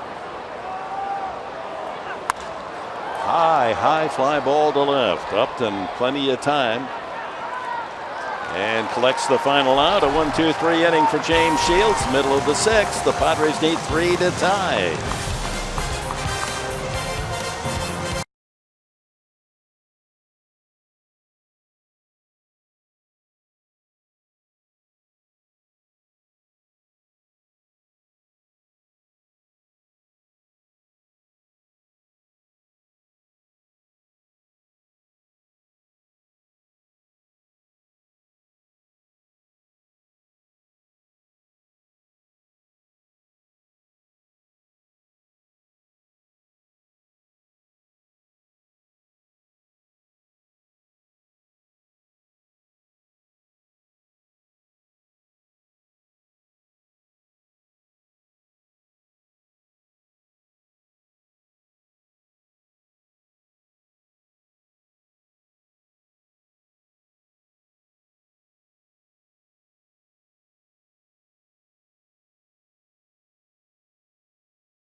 A runner on a base on balls. He struck out a half dozen, scattered 3 singles, and leads 3-0.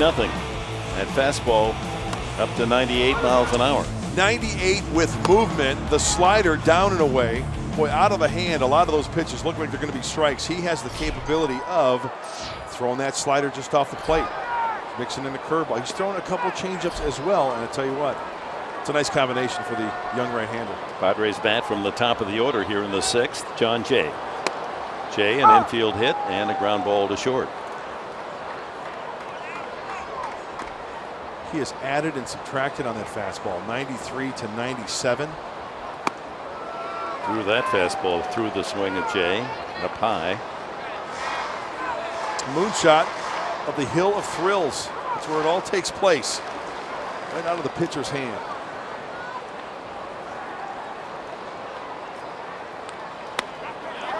He went. That's number 7. And 3 in a row now for Cole. He got Rosales and Shields to close out the 5th inning.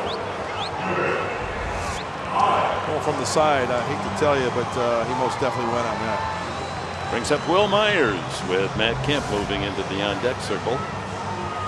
Myers has flied out and struck out.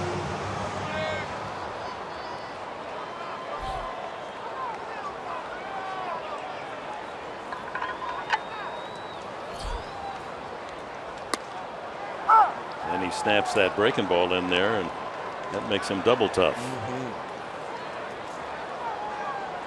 Myers with a modest 5-game hitting streak.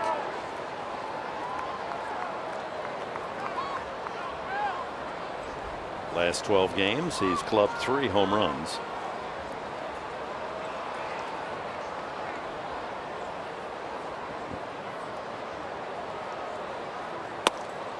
And it's time now for In the Driver's Seat, brought to you by Kia. Yes, Garrett Cole is behind the wheel. No runs, only 3 hits. Getting some soft-looking swings out of the Padres tonight. Well, hopefully the Padre hitters can have Garrett Cole find a rest stop and kind of pull off and maybe, you know, get out of the car and stretch the legs a little bit and jump in that car and then have them be in the driver's seat. You see where I'm going, Professor? Well, is that legal, though? I mean, I don't want sure to it is, until you get caught. All right, there you go. Everything's legal until you get caught. Well, you should know. 2-2 the count. And a foul ball high into the top deck. Bounces out of an empty seat all the way downstairs. Keep your head out of the way. When you come out to the ball yard, you're in the lower tier, and a high foul ball goes up way up there. Don't think that it's going to stay there. Often they come back down, and if you got your head turned toward the field, it can be whether the ball hits the melon or the melon hits the ball. It's never good for the melon. Yeah. Oh, right on the edge. Yep. Low at the knees, and Cole posing there for the possible strikeout call, but it goes to 3-2.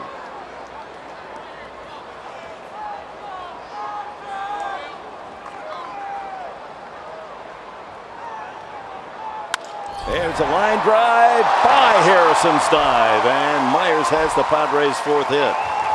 Maybe that'll get something started here with one out in the 6th inning. Hey, good at bat for Will Myers. Some good pitches down and away, laying off some pitches, and then fighting this one off. Hey, the kid is big. The kid is strong. Just out of the reach of a diving Harrison, who's playing a good second base tonight as well, and helping the Buccos in their effort of the 3 runs that they have scored. He's been responsible for a couple. And we'll bring up Kemp with his 5 home runs to lead the club. One swing away from driving the Padres back into this game. He is flied out to center and flied out to left. Not losing anything on his fastball. The velocity is still there.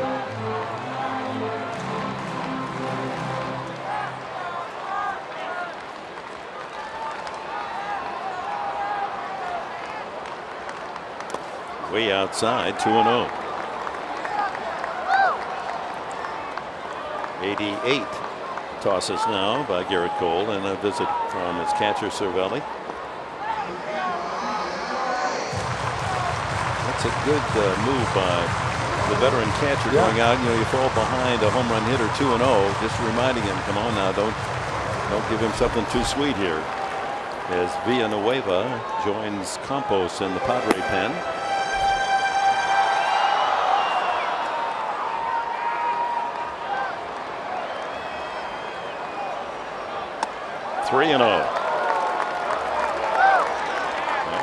Kemp can induce the first walk out of the right-hander Cole. That would bring the tying run to the plate, and it's Upton on deck.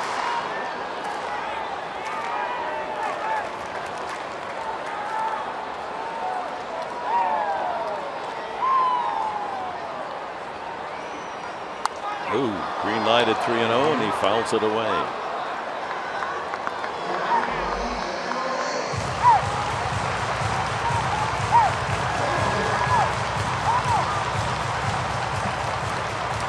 Just joining us, big news in baseball tonight. Jake Arrieta, a no-hitter at Cincinnati, squeaked out a 16-0 win at the Cubs. Chop to short. Mercer goes to second for 1, and that's all they'll get. Kemp aboard on the fielder's choice. So 2 out, and that'll bring up Upton, who has a single and 2 trips. It's a day for no-hitters. In fact, just 4 years ago on this date, Philip Humber threw that perfecto up at Seattle. Yes, as a Chicago White Sox. How about the Cubs are off to a 12-4 start? They got it going. Hey, every team hits a skid, right? They've got it going right now. They're 3.5 ahead of St. Louis, 4 up on Cincinnati. They've got the good mojo working. Mr. Mojo rising. Where does Mojo sit there at Rigged? Is he across the street? He's all over the place. He's all over. If you got it going, yeah, he's all over. Here's a look at the current standings in the Central with Pittsburgh. They win, they'll move to 4. If the Padres rally, it'll be 5 out, sharing that bottom spot with Milwaukee.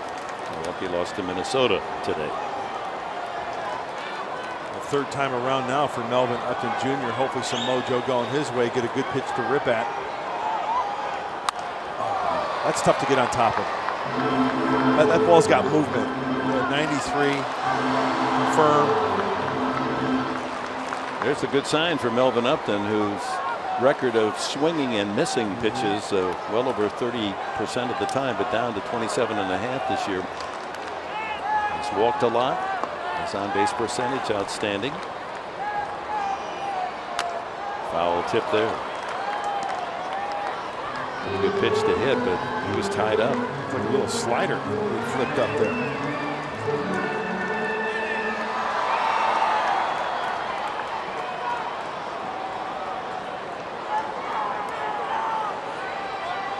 Kemp at first base with 2 outs. Think right center field here, Melvin.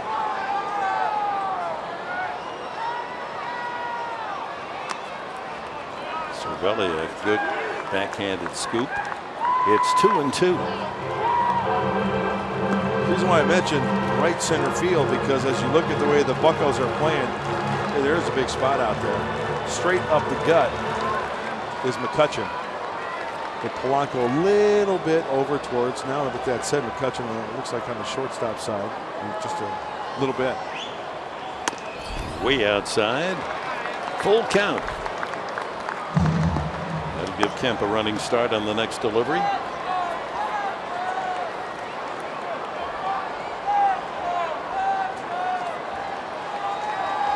Not a walk tonight from this right-hander. 7 punch-outs. 3-0 for the visitors.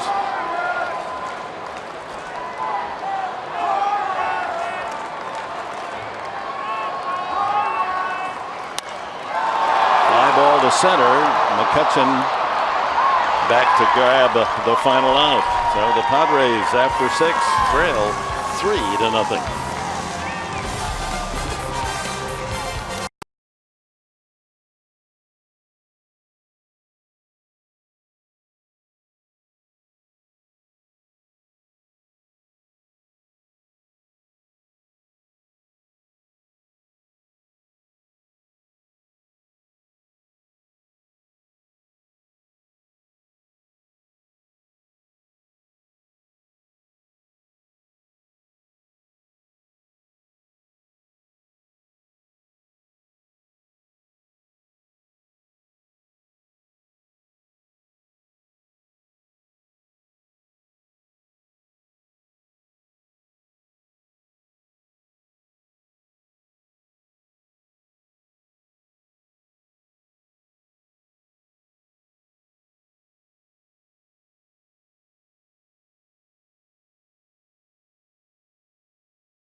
Summary brought to you by Harris. Josh Harrison punching a single to left field. Got the Pirates ahead 1-0 as Polanco scores.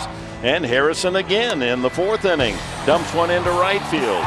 That brings in Marte 2-0. And then Harrison alertly with a big lead. Wild pitch. And he was racing home. Beats Shields there for a 3-0 lead. And defensively, Harrison took a base hit away from John Jay. A RBI base hit, able to smother the ball in shallow right field, and that kept the Padres from scoring their best chance back in the 3rd inning.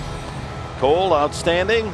No walks, 7 strikeouts. His shutout bid has reached the 7th inning. Shields out of the game now. 6 innings, 5 hits, 3 earned runs, 2 walks, and 5 strikeouts. And Harrison, with the bat and the glove, is the star for the Buccaneers. And here's the good news, or bad news, depending on which team you're rooting for. If it's the Pirates, when they're ahead after 6, they're 5-0 this year. The Padres, when they're behind after 6, are 0-8. So enter right-hander Leonel Campos. El Paso as a Chihuahua. Our El Cajon Ford pitching change. High numbers in the small sample size, only 7 1/3 stanzas for Campos. He'll face Josh Harrison leading off the top of the 7th inning. And a strike at 92. So Harrison continuing his outstanding hitting against the Padres. He was 0 for 3 last night, but he entered last night's game hitting .365 in his career against San Diego. 2 for 2 tonight. He's a nice player, 5'8". He can play any infield spot, middle infield or third, and we saw him in the outfield as well last year. And the big key, making contact. You know, a couple of the hits tonight haven't been on the sweet spot, but making contact and taking a chance. Oh, and you know what else? Swing and a miss. The ball gets away from Betancourt. Going to be close, and he's safe. Myers able to knock down the low throw, and here's Harrison aboard again. Even when he strikes out, he is a demon for the Padre pitching. I was just going to say, if Campos can maybe try to bury something in to get Harrison and not get extended on an off-speed pitch. But that's just heads up by Harrison. Swing, miss. Here's the swing. It's ruled a pass ball. Yeah, that's a very catchable ball. And the end of the play, you know, that's where an arm or a wrist gets in the spokes of that runner. Looks like it hit Harrison in the back of the leg, or that might be going down and rattling in the right field corner. So Harrison aboard to lead off the 7th. Jordy Mercer has struck out and walked.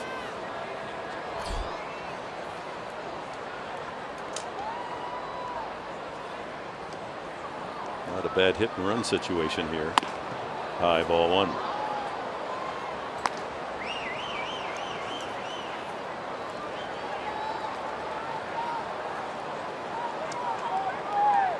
Harrison has a stolen base tonight, his 4th. That's why as a pitcher, I would go for the long set right here, maybe a snap throw over to first base, just if you see some movement from that runner. There you go.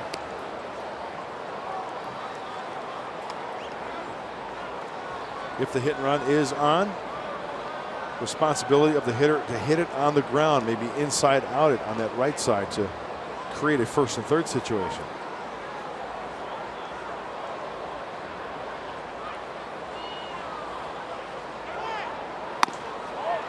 Betancourt with a bluff throw. Harrison himself faking as if he was going to try to steal. As we go down to JA, what do you have for us, Julie?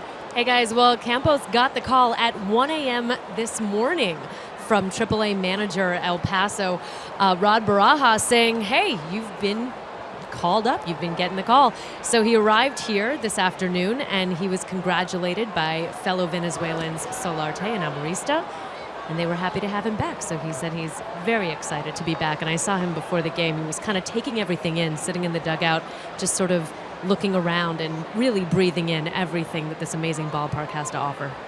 It's his 3rd trip. He made brief appearances in 2014 and again last year, just 7 total. Ooh, good snag there by the first baseman. Myers had to deal with a tough low throw. Campos is 28 from Valera, Venezuela. Back in 2014, 6 appearances, and last year just on the mound once here in the big leagues in September. Crowd tonight, 20,387 at Petco Park. There's room for you on the weekend. Hope to see you against the Cardinals tomorrow night, 7:40 for the first pitch. Andrew Kastner for the Padres against Adam Wainwright, St. Louis right-hander. And for you fans that enjoy the suds, a good brew, it'll be the Beer Fest out in the Park beginning at 5 o'clock. 2-0 to Mercer. Ooh, way inside, it hit him. Tried to spin out of there, that nicked him, and Campos in immediate trouble. Strikeout pass ball, and now Mercer aboard. Hit by a pitch just off the grazed the uniform. Now this is where you don't want the wheels to come off. You want to keep it at 3 runs, and the control right now for Campos off a little bit. So 2 on, no one out, and that allows Cole, the pitcher, to come up, and They'll get him out of the way, and he'll try to move those runners into scoring position for the top of the order. Let's see if the Padres put on the wheel play. That being that Ramirez wheels over to third base and possibly get that lead runner on the force. That's what it is. There he goes. And, of course, that simultaneously weaks the second baseman, sprinting over to cover first. And that allows both the corner infielders to charge the potential bunt. Let's watch it in action here. Maybe they'll wipe off that signal.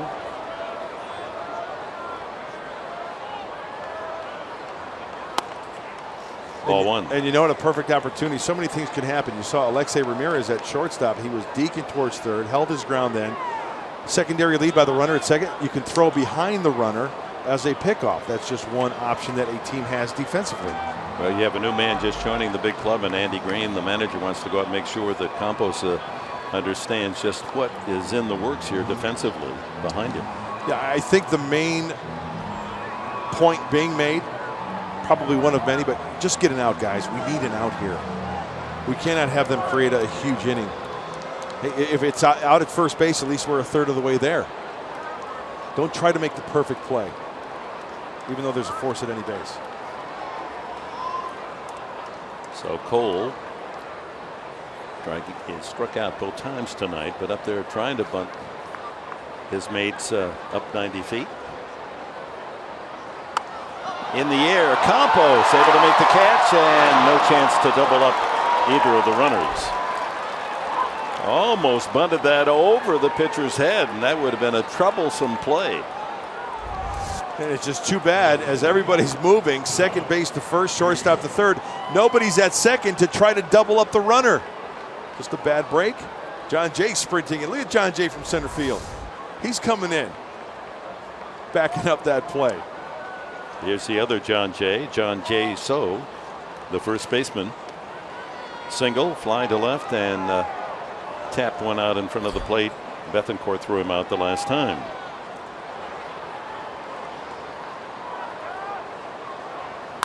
Line drive slicing away from Upton, and a fair ball. Harrison scores, and around third and holding is Jordy Mercer, and the Pirates add on. It's 4-0. Second hit for Jaso. He continues his hot hitting 11-game batting streak. That's just plain pepper. This ball clearly off the plate. If taken, a ball. And he just dumps it down the left field line exactly where that ball was pitched. He hit it. And the Pirates adding on. And we're going to have a pinch runner for John Jaso. Sean Rodriguez will go in to run at second base.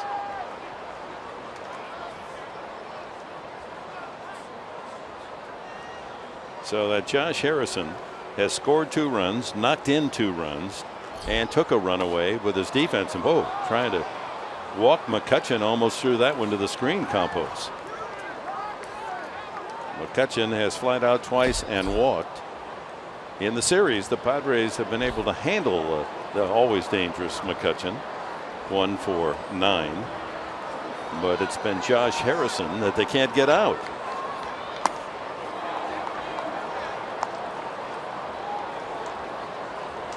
So 4 wide ones, and the bases will be loaded. FOB, full of bucks.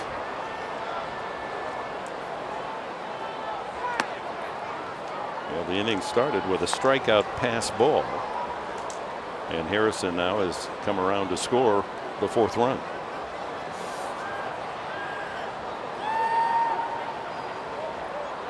And ball 4. What do you got to say about this, Mark Grant? I'll tell you what I got to say about it. This copyrighted telecast is presented by authority of the San Diego Padres. It may not be reproduced, retransmitted in any form, and the accounts and description of this game may not be disseminated without express written consent of the San Diego Padres. You know, you're working your way into one of those commercials, you know, where they don't want you to know all the conditions when you buy something, and you got those fast talkers. Right. You can't understand one word they say. Print. Yeah, but I can still understand now. I don't want you to speed it up much more. Okay, so that's about as quickly as I can go. That's right. You know, I've got, don't ever forget. He's got the red pen. Yep, don't ever forget that.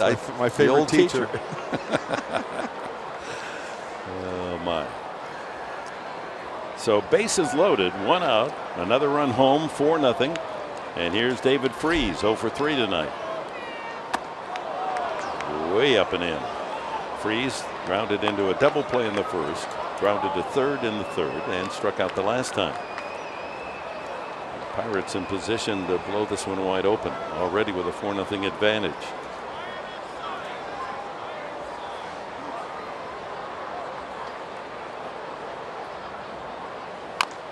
And you know the situation here, no action in the bullpen, so this is all laying out Campos to try to get out. Now, David Freese doesn't run well. You get a nice grounder in the infield, chances are you're going to turn 2. Yeah, nice little comebacker 1-2-3 double play would be nice.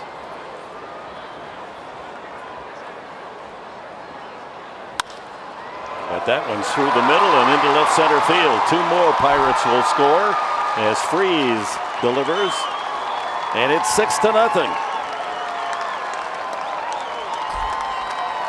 Mercer scores from third. The pinch runner Rodriguez from second. And a 3-run 7th inning for the Pittsburgh Pirates. Well, nothing you can do there as a pitcher. You made your pitch, you got jammed, found the hole. David Freese bringing those hands in and getting jammed. You can see that bat wiggling, not on the sweet spot, but the way they were playing the infield, Alexei Ramirez was playing a little bit on the pull side there at short, and it results in 2 more points for Pittsburgh. McCutcheon stops at third, so first and third still only 1 out. And Marte, the cleanup hitter, 1 for 3.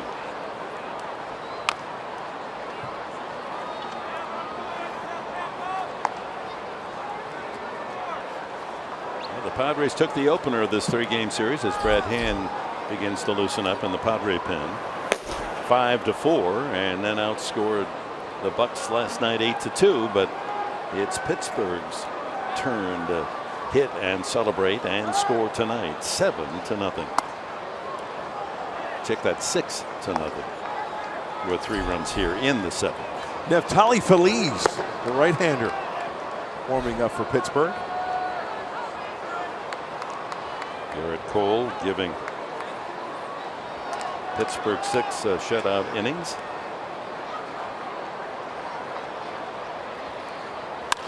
And that ball drilled deep to left field into the corner and up against the wall.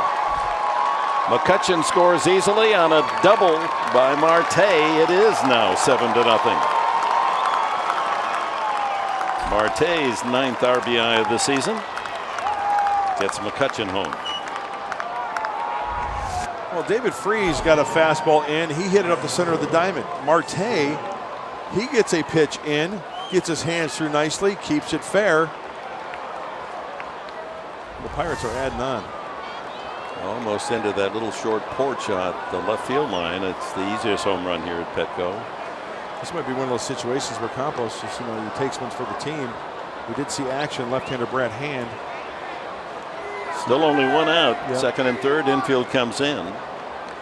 Francisco Cervelli, the catcher, has been robbed of a hit by left fielder Upton. Grounded out, struck out. We have Polanco on deck, the left-hander. As Hand continues to warm in the bullpen. Strikeout, pass ball started things.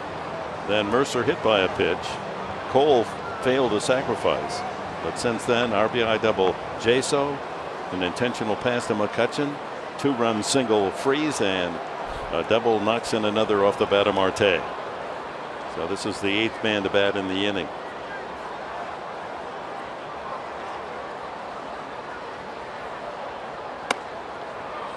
Two and 0.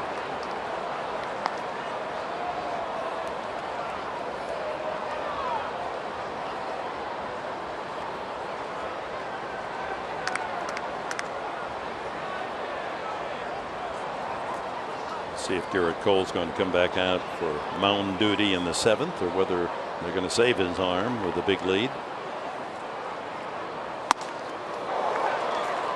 Big swing at that 2-0 delivery.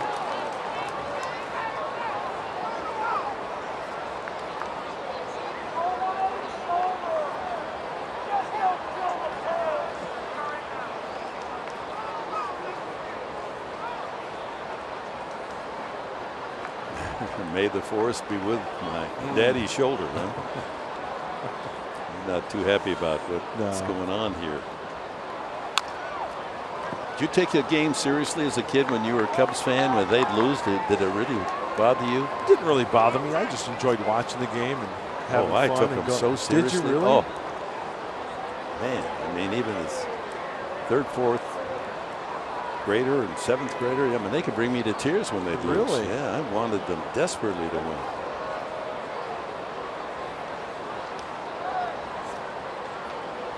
I got ticked off when we lost in high school and Little League. I mean, my teams, yeah. I wanted to fight. You got to fight for your rights. See, I was to party. Pre-LL, so I had pre-Little League. There was no Little League back in the day? No Little League. Really? And on a farm, I mean, you couldn't find 9 kids that were free enough to play. I mean, you had chores to do, man. Yeah. That's the reason you went out for sports in Armada, Michigan. You didn't have to do chores. You got to stay after school, and somebody else would have to go out on the back 40.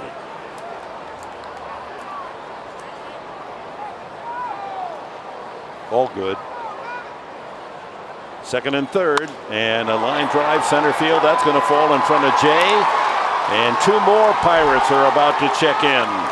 9-0 Pittsburgh, and Leonel Campos being beaten up here in the 7th inning.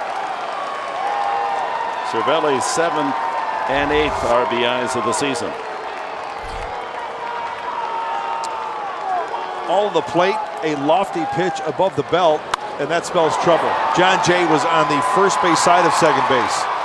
So that just goes to show you, Campos did not hit his spots, because if he did, that ball probably would have been more in the general vicinity of John Jay in the outfield. And looks like manager Andy Green's going to pull a double switch here. Going to send Jabari Blash out to left field and bring in the left-hander Brad Hand from the bullpen, with the Pirates enjoying a big 7th inning.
Unbelievable. It just shows you, people care. And they want to represent our men and women who serve our country, who go out there and do things that, to make sure that we get to sleep at home in our bed safely. And the fact that you have an organization that dedicates so much time and manpower and money and to bring us here and share a moment together is incredible. That's U.S. Army Captain retired Florent Groberg, Congressional Medal of Honor recipient.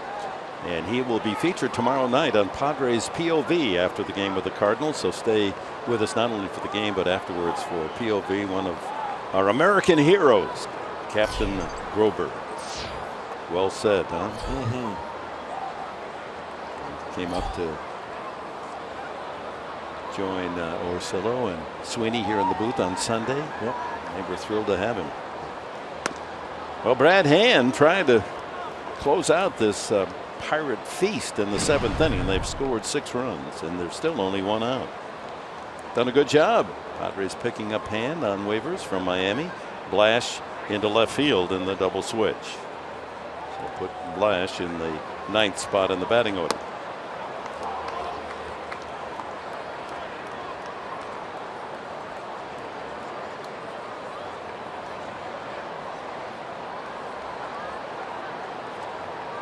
Polanco, a double in 3 at-bats tonight. He inherits Cervelli there at first base.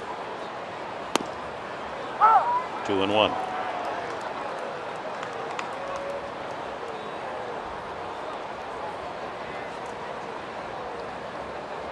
Yeah, the Pirates aiming for a victory tonight that'll level their season record at 8-8. You know, kind of a wake-up call also for Leonel Campos. Hey, welcome to the big leagues, because it's a different. There's another base hit, slap to left field, and Upton can't cut it off. So Cervelli sprints to third. Another double, this time on the report card of Gregory Polanco. Blash now in left field, couldn't quite get to it. You know, Dick, I was just going to talk about Campos and throwing pitches. You know, remember, this is a Pittsburgh Pirate team that leads the National League in on-base percentage. This is a team that puts the ball in play with the best of them. He missed with his spots. Brad Hand missing right there, even though it's lefty on lefty, just out of the reach. It's slicing away from Jabari Blash, and the Pirates continue to add on. 10 hits now in the game, 5 of them here in the 7th inning. They lead the major leagues in batting average as a total team at .291. Trying to build on that average. Padres don't have a starter hitting that high, .291. Their entire team at .291. And here's been the leader of the pack tonight, Josh Harrison. 2 RBI singles, 2 runs scored, and he started this inning by striking out, but a pass ball, Bethancourt, he reached safely, and Padres still have only 1 out on the board. 2nd and 3rd.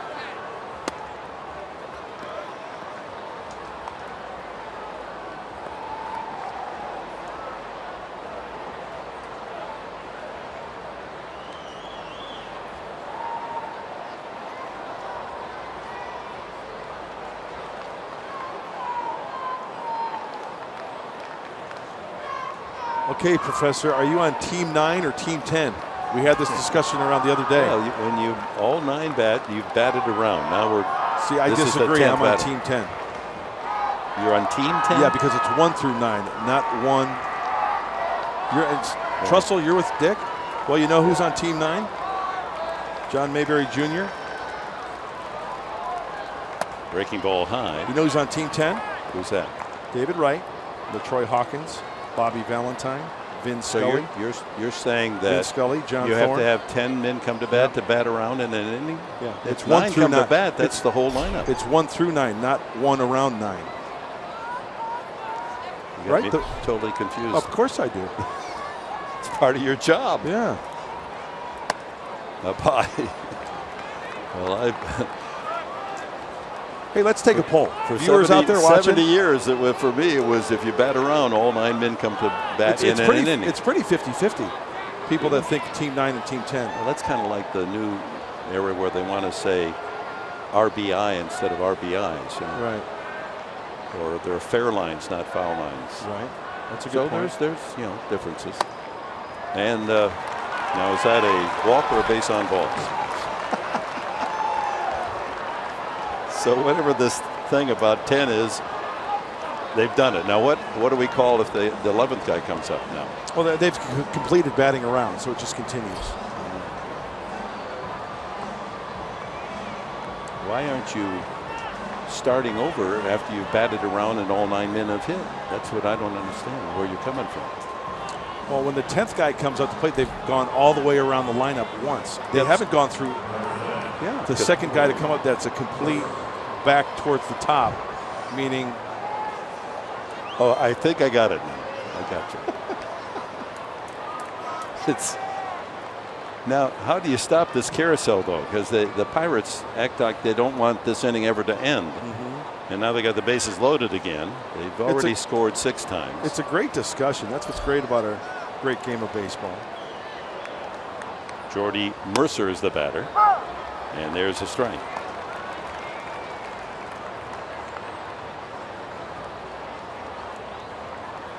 Mercer has struck out, walked, and hit by a pitch in this inning. As the Pirates have hit around, whether it's 9 or 10 or 11 for that matter. He's the 11th guy. And a ground ball to third. The throw to second just in time as another run scores. So there's the second out, and Mercer with an RBI on the ground out. And the Pirates have hit double figures, 10-0. Tomorrow it'll be right-hander Andrew Kastner for the Padres, seeking his first win of the year against veteran Adam Wainwright. He too, off to a slow start, is 0-2 here in April. And we hope you'll join us 7 o'clock for Padres Live, the pregame show. And for you folks with tickets or planning on attending, remember it's a half hour later, the opening pitch at 7:40. It's going to be a good matchup. Oh, that is a battle of big right-handers. Yep. Oh, dozing off a little bit. Eyelids are getting a little heavy. How's Archie doing, by the way? Your grandson? Oh, he's got his uniform on there in London. I figure the Padres will sign him before his 5th birthday and get our first Brit here. And it looks like he's going to hit left-handed. Yes, he did. Garrett Cole up for the second time. He almost bunted for a base hit. His bunt was high and well struck and almost cleared the head of the pitcher Campos. That was the first out.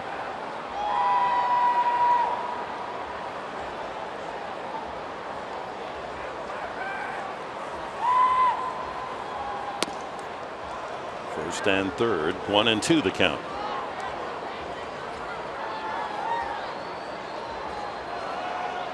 A lot of cuteness at Petco Park this evening. Got him wearing the Padre gear early, which is key. It is. It's important. Training. So 1-2 to Cole in the dirt and no advance. Did that hit Cole? Apparently in the foot. He's walking to first base, and that'll load him up. What else can the Padres do to extend this inning? Let's see where it hit him. On the back foot. Second hit batsman in the inning. And to the top of the order. Off the right toe.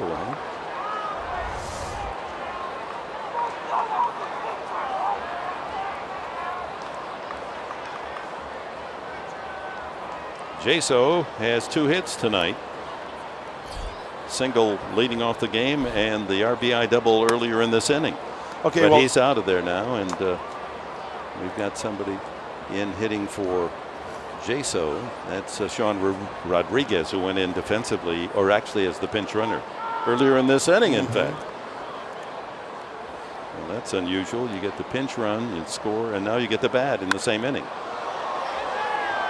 Well, it turns out that batting around has no official definition and is not an official MLB stat. So it's one of those discussions that's going to go on forever. No, it's an expression. It's not a statistic. Yeah. Right.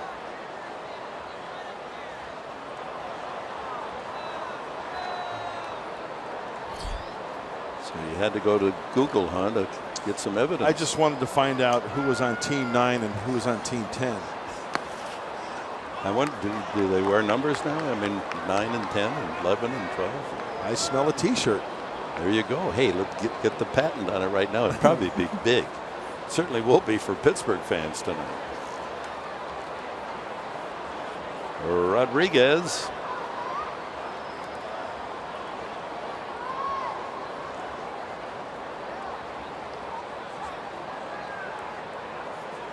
He's the 13th man to come to the plate here in the 7th inning. 7 runs have scored, and the Pirates lead 10-0. You know the baseball historian John Thorne? You know, have you heard of him? Yes, I heard the name. Well, he said in this cricket-like game, an entire side batted before an inning was over. In at least one variation, Thorne said, there was an added stipulation. If the last player in the order hit a home run, the entire lineup would bat again, or bat around. Well, good for him.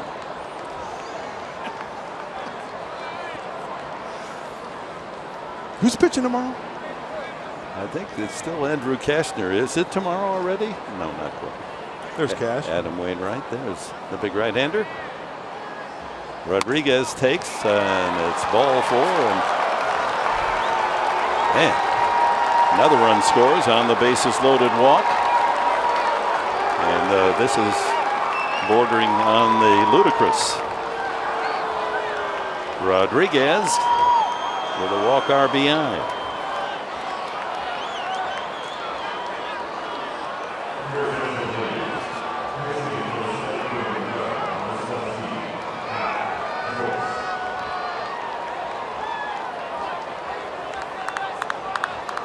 Polanco forced in from third. And Matt Joyce comes up as a pinch hitter in McCutcheon's spot. I don't like a messy scorecard on the visitors' side when we're at home. This is Mr. Enberg. This almost qualifies as a spring training scorecard now. And just, you know, from a player's perspective, you know, Brad Hand, you can't give away at bats from the pitching side. That's where the concentration level really comes into play here. You have to maintain that. That's part of the grind. And finally, right to Myers for the final out. 8 for Pittsburgh in the 7th.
Baseball brought to you by Jack in the Box. Taste the Baconlicious Sourdough Bacon Ranch Combo. By Petco, your complete pet store. And by your San Diego County Lexus dealers.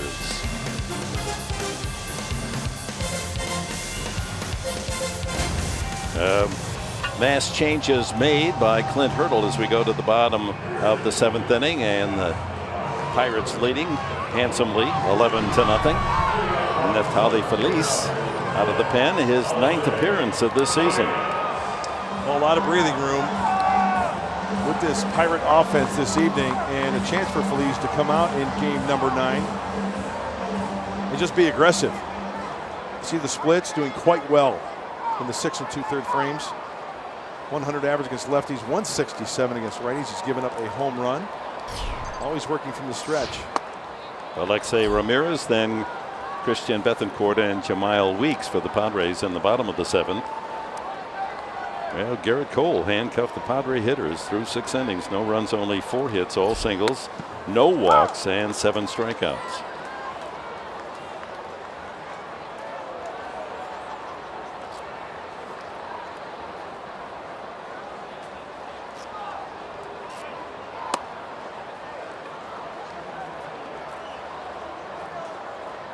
That was quite an inning. And Campos then a third of an inning allows 7 runs, 5 earned, 4 hits, hit a man, walked a man, no strikeouts. And Brad Hand charged with 1 run. Broken bat ground ball to third, and Ramirez is out 5-3.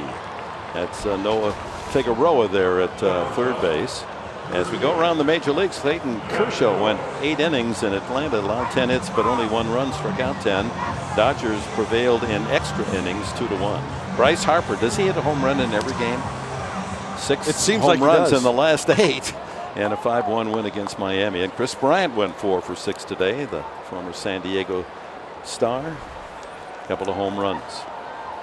And the Cubs continue to pound the opposition. They're 12-4, best record in baseball, and building a lead in the National League Central. Let's get all the changes in here as Bethancourt bats for the third time. He's flied out and struck out. Rodriguez stays in the game at first. Joyce is in left field for Marte. Marte moves to center field for McCutchen. And Figueroa is at third base for Freese.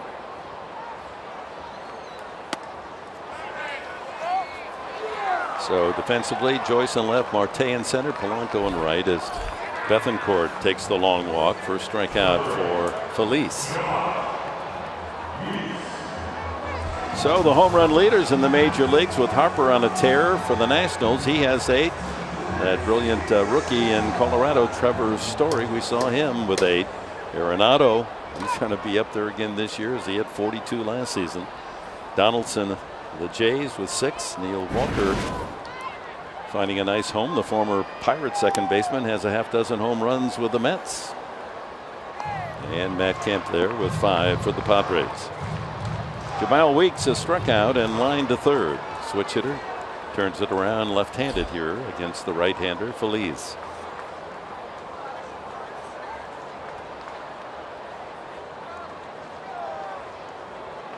Kemp and Upton going over the hitters in the Padre dugout.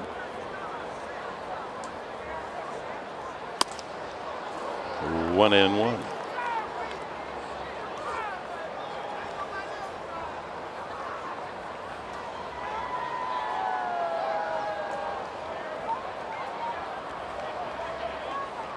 The Pirates have been playing the longest games of any major league team so far this year. Looks like they're going to be over the 3-hour mark again today. You know, a lot of factors go into that. And that's another great discussion because it's a team that takes a lot of pitches. They work the count. For those of you that were not with us for the opening game of this series, a 5-4, excuse me, 5-4 Padre win. An 8.5 inning game went 4 hours. That ball hit well to deep right center field. Polanco going back, and he's got room on the warning track. Weeks gave it a good ride. Just a long out as the Padres go 1-2-3.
the story of this ball game. Looking for that first win, so he's proud of his fastball. You go against Will Myers and you see that fastball elevated, continuing to work behind that baseball, and then ripping off a 97-mile-an-hour fastball. Garrett Cole had a purpose tonight, and you saw that, and also backed offensively. Yeah, he got a ton of offense, certainly in the last half inning. 11-0 ball game right now. Pirates lead the Padres top of the 8th. When Mark and I see you on the post-game show, we'll break down everything that happened out there for sure. But also, and perhaps most importantly, we anticipate getting an update on the condition of Tyson Ross, who underwent an MRI, and we're going to hear from Andy Green, hopefully get you some positive news there. So we'll see you after the final out. Thank you, Mark. All right, Mike and Mark. We go to the top of the 8th inning. Hand still on the mound for the Padres. Cole Figueroa batting in the 3rd spot in the order. Hits for the first time. David Freese, a 2-run single in the last inning. 1 for 4 in the night. Figueroa, then Marte and Cervelli for the Bucks here in the 8th. High drive to center field, and back goes Jay and makes the Cats going away. Well, that old expression, the buck starts here. Well, I didn't think it would ever stop here in the last inning. Yeah, one of those nights, you got to keep battling. Nobody likes to be in that position, down 11-0. But like I said, you lay out, you make a good pitch, you put together a good at-bat no matter what the score is. Jankowski replaces Kemp defensively here in the 8th inning. Marte, 2 for 4, scored 2 and knocked in a run.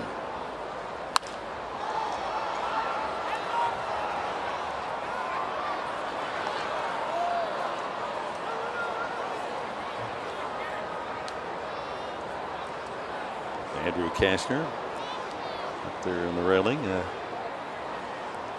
Not much to cheer tonight. He can be thinking about business tomorrow night against the Cardinals. 20,387 here at the start tonight. Obviously, many of the fans discouraged by what they watched in the 7th. But fans are fans, and there's more ball to be played. Just going to the yard, right? Having a good time, sticking around. You never know what's going to happen. Libations are still cold. Sure. Chairs taste good.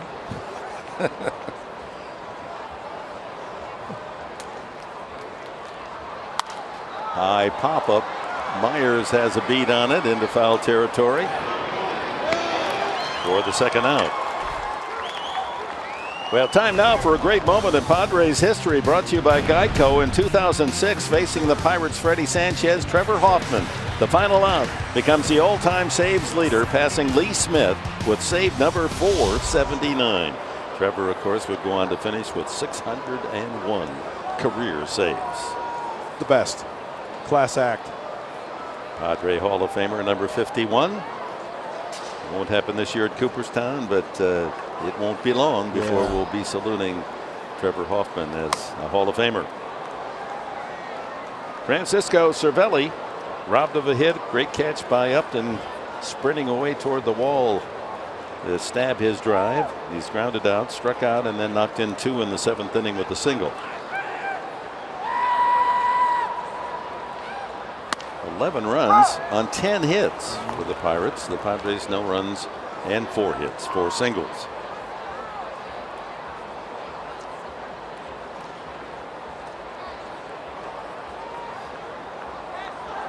This is a team, this lineup, they're going to score a lot of runs all year long. Not any easy outs. Yeah, the only thing, each team, there are a lot of teams out there that have deficiencies or a part of their game that's really not up to par. And this early in the season, the Pirates ranked 10th in the National League in the bullpen with a 4.28. Now it's early, but still.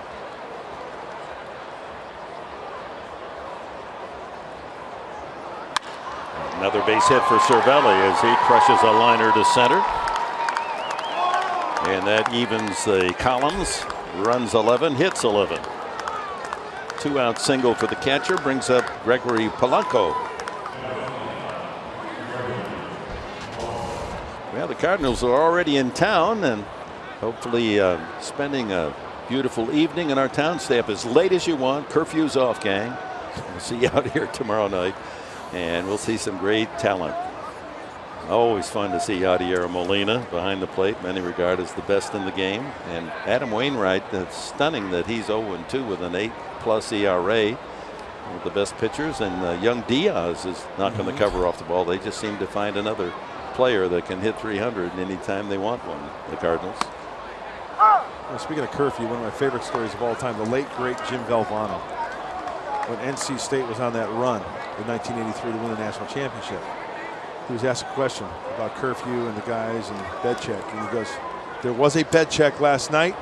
We went around, and it was confirmation there were beds in the hotel room. Every room, huh? Every room had a bed. Oh, what a wonderful character Valvano was.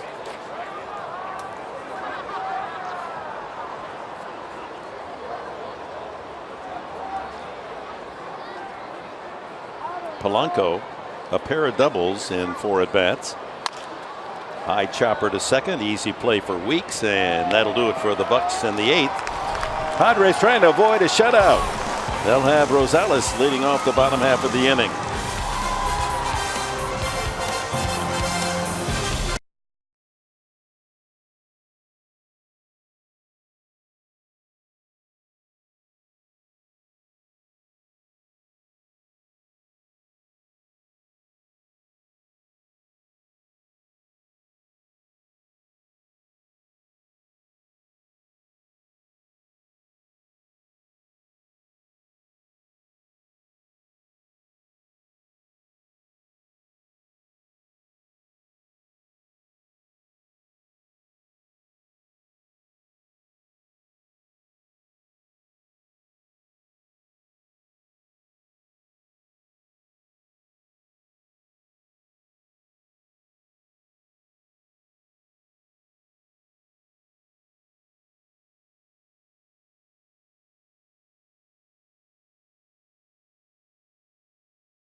After Padres baseball from San Francisco, you won't want to miss Cuba, baseball's final frontier. Beautifully shot, orchestrated documentary, and that music reminds me in our visit there that no matter where we went for dinner, there was always a musical group there. Yeah. And at the end of the evening, they were at the door to say goodbye to us and selling us their CDs. Oh, really? Oh, yeah, they all had their CDs. That was part of the routine, and all the music was good. Beautiful rhythms. So the Padres in the bottom of the 8th will face Rob Scahill, making his 5th appearance. He's given up some base hits and a couple of runs. Yeah, in the short time with the high ERA, there's a perfect opportunity for Clint Hurdle to send out Scahill and get things right. It's a chance for pitchers to be aggressive and maybe work on some things, and some last-minute coaching there from, I'd like to welcome Johnny Depp from Cervelli. You know all the stars, huh? Why don't you have them come up here and say hello to us?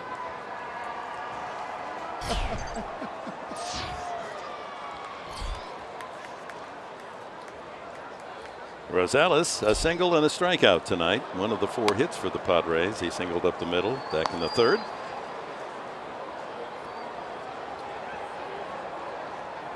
Game 1 of the series, hit that long home run, 3rd deck of the Western Metal Supply Company building.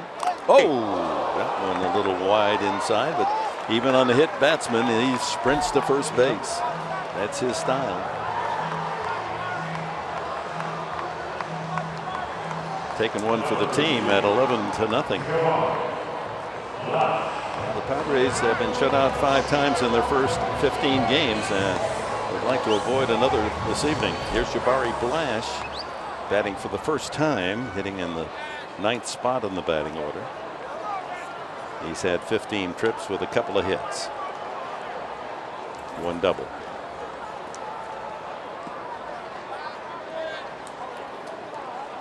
And then the game dominated by the Pirates. It'd be nice to see this young guy tag one. Yep. Get his first major league home run.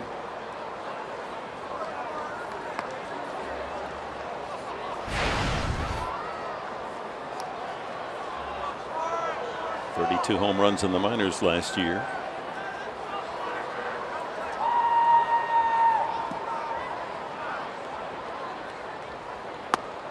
That was a hanging slider right there. Little cut fastball / slider.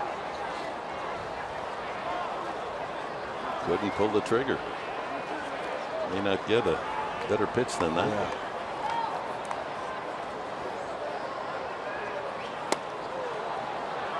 Scale with the little cutter away and then the 2-seamer in.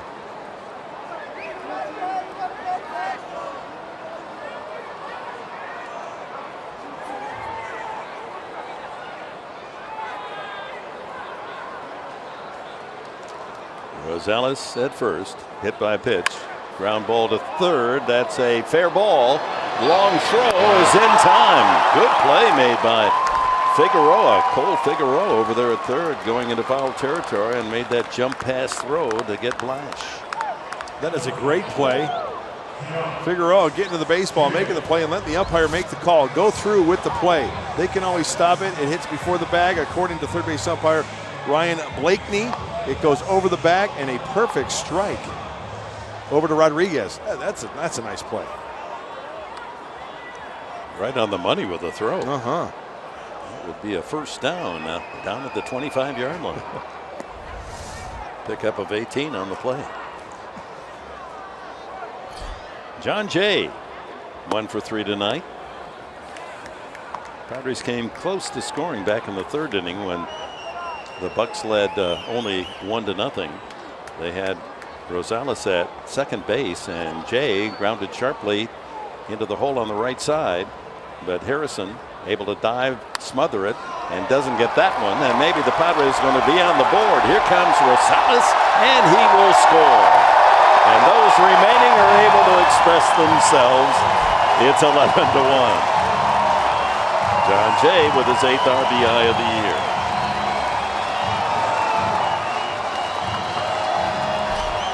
As I mentioned earlier, when a game gets like this, the concentration level has to maintain with each and every pitch. You cannot give away at-bats. So 1 out RBI single for Jay. With only 10 more to tie.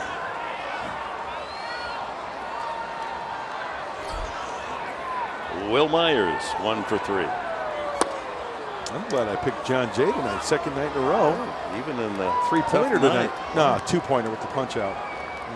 You're coming, you're after me. I know you want to push me back into last place. I feel comfortable there. I brought some of the linens with me last year, and there's the nice feathery pillow. Is it really that lonely at the bottom? No, it's kind of like I'm supporting our whole team. Really? Yeah. You got the strongest shoulders. shoulders. And anyone can win. I mean, I won the first year. There was no. Sorry about winning 2 years in a row. Well, it's sorry that I won the first year, and there was nothing left for me to accomplish. It's not how you start; it's how you finish. Yeah. It's a long season. You know who I'm rooting for this year? My partner, I'm always rooting for you, but I'd like to see Julie win, huh? Her first year with us, she's in the lead, but then that Sweeney guy comes in and he gets all that help from his substitute and moved ahead of Julie Alexandria. But it'd be nice to see her. You know, she's showing me a lot of savvy and grit there. She can pick. I'm not rooting for her. Excuse me? Yeah, you heard it right. I'm the new kid on the block. You ain't got no love for the new kid? You know Harsh. Who, you know, Julie, who he has love for. Himself? There you got it. You get to know the team. That was easy. Like you said, though, it is a long season. We've seen some 14. That would be nice to find out. the highest point total in one season or one single game. It's got to be 15 or 16, isn't it? Well, didn't someone this year get 18 points? I think Julie in Colorado had a big night. A lot of fans listening around the country wondering what we're talking about. We have a little game before the game itself as a swinging bunt that is going to kick foul, where each of us picks a player and we get points for the performance of the player. Singles 1 point, and RBIs a point, a double 2 points, and so forth. And you subtract for a strikeout or an error, and then we keep score the entire season. And Mark Grant has won the Padre Gnome. I mean, a treasured trophy the last 2 years. I know when I had it, people all around my neighborhood would come to the house, not to see me or see Barbara. They wanted to see the gnome. Yeah, well, I did the same thing. I perched it out front, the double wide, and shined a spotlight on it right in front of the salt licks and the old transmission. Yeah. Even the deer would come. Even the sand bucket where we put our nails out after a picnic, kind of, smoke some grits and put them in the old sand bucket right out there in front. I thought that it was against Alpine regulations to puff. We go way off code. So Myers takes the long walk, a strikeout for Scahill. And Travis Jankowski bats for the first time in Matt Kemp's spot.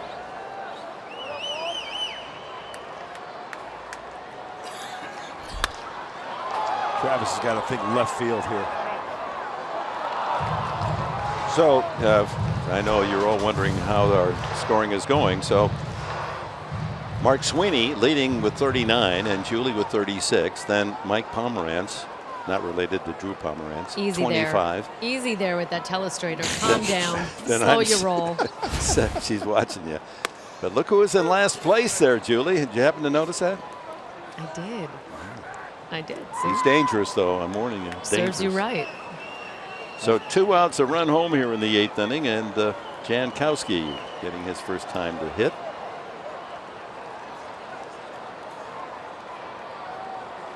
Jay at first base. And 1-2 to Jankowski.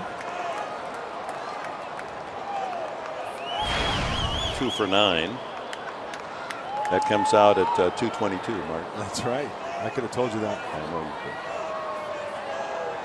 You having fun? I mean, it's still, we're at the ball yard, right? I just love talking ball. I'd like to say I'd have more fun if Travis Jankowski could help that average and get something.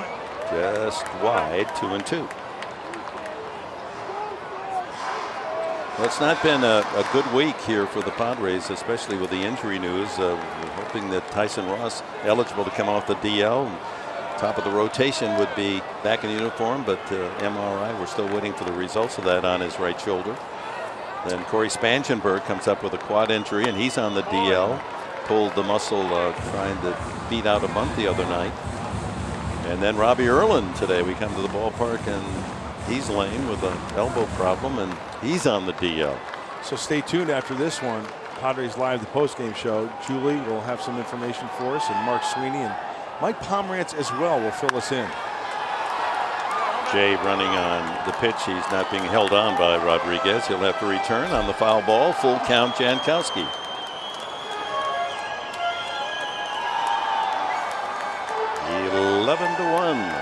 Pittsburgh with the lead. And the Pirates will make the short flight to Phoenix tonight and start a series with red hot Arizona tomorrow. Left center field. Joyce able to drift over and make the play. And we go to the 9th inning with the Buccos leading by 10.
At third, Josh Harrison, a short pass ball or wild pitch, and Harrison streaking home with that head first slide, and it gave the Pittsburgh Pirates a 3-0 lead at the time.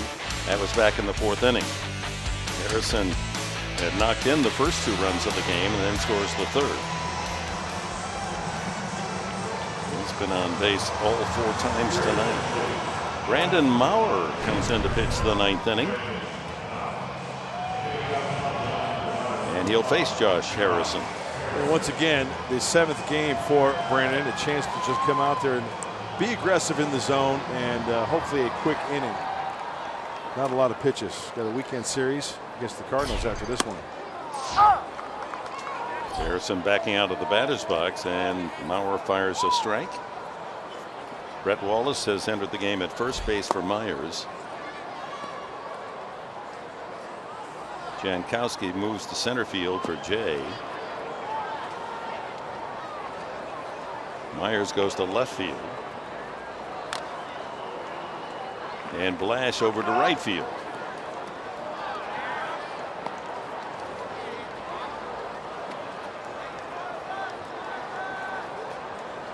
One and 2 to Harrison.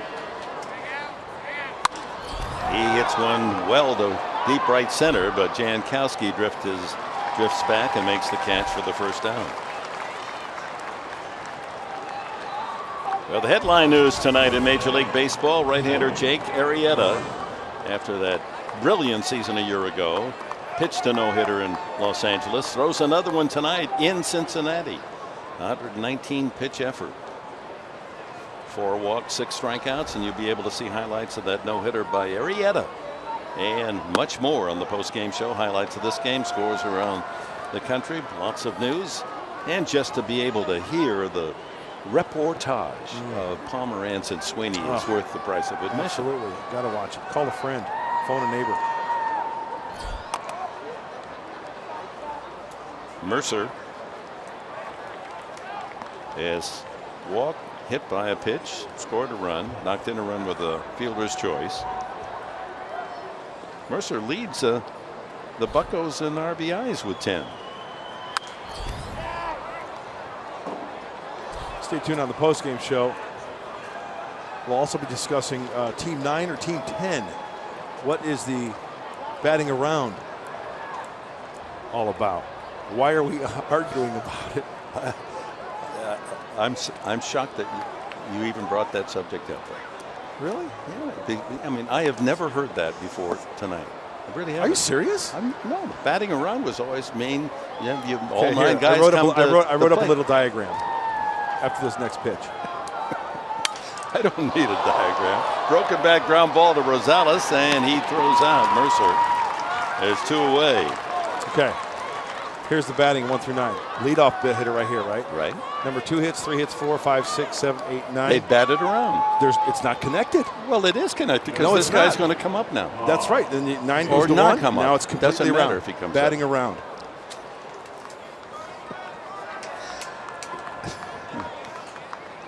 And we're only in April. What is this? April 21st? Drop the Sharpie too. Sorry about it.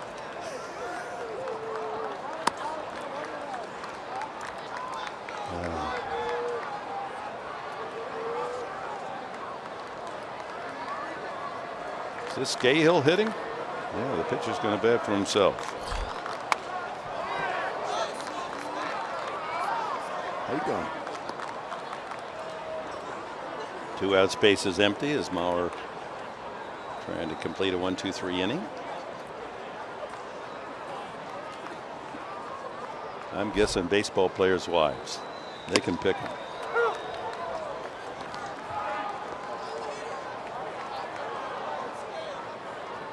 Hubba hubba. And a swing and a miss, strike 3. Maurer takes care of business in the top of the 9th. It's 11-1 Pittsburgh.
Junior star of the game, and it's right-handed starter Garrett Cole. Why? Well, look at the location of the fastball. That's 97 with the movement, yo.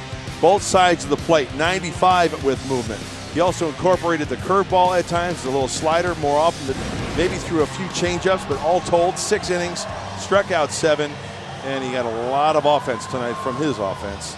Hence the huge lead for the Pirates. Of course, the Midsummer Classic, the All-Star game, will be played right here at beautiful Petco Park, and the way he pitched tonight, that was an all-star effort. So this is their ace reliever, Mark Melanson, who has been right up there most saves in the majors the last couple of years. And in a blowout game, 11-1, Melanson has not pitched in the series. Clint Hurdle wants to keep him fresh and sharp, so he will work the ninth. And the first man you'll face is pinch hitter Brett Wallace. And we'll see. Wallace, who just entered the game. So. Exactly, and we'll see how Melanson reacts. Sure, he's got the big lead, but you know, you talk about closers and there's not a lot of pressure. It's not a safe situation. How will he react in this ball game? Yeah, you're right. Sometimes a closer, when they're 2 men in scoring position, a 1-run game, they're lights out, and then in a game like this, they just don't have the same adrenaline flow. Right, and the last time out for Mark Melanson was a non-safe situation Saturday night, so it's been a while. So as you mentioned, Dick, Clint Hurdle wants an inning of work for the right-hander. 2-time National League All-Star Melanson. He won the Trevor Hoffman National League Reliever of the Year award last year. And he saved a remarkable number of games, 51 games. Isn't that appropriate? Trevor Hoffman Award, 51 saves? Oh, number 51, very nice. So Brett Wallace hits for the first time. He's 1 for 13 on the new season. Pinch hitter deluxe last year with 4 pinch homers. This is almost a pinch hitting role, and he comes out swinging, and the shift is on with second baseman Harrison playing out in shallow right. And even the Penguin fans came out to watch the Pirates tonight.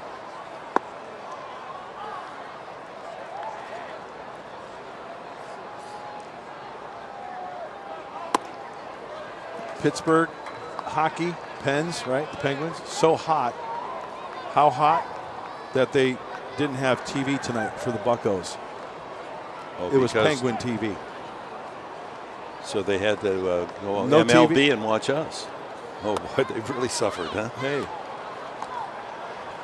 it's not every night you get the best broadcasting team out there. Hello, Pittsburgh.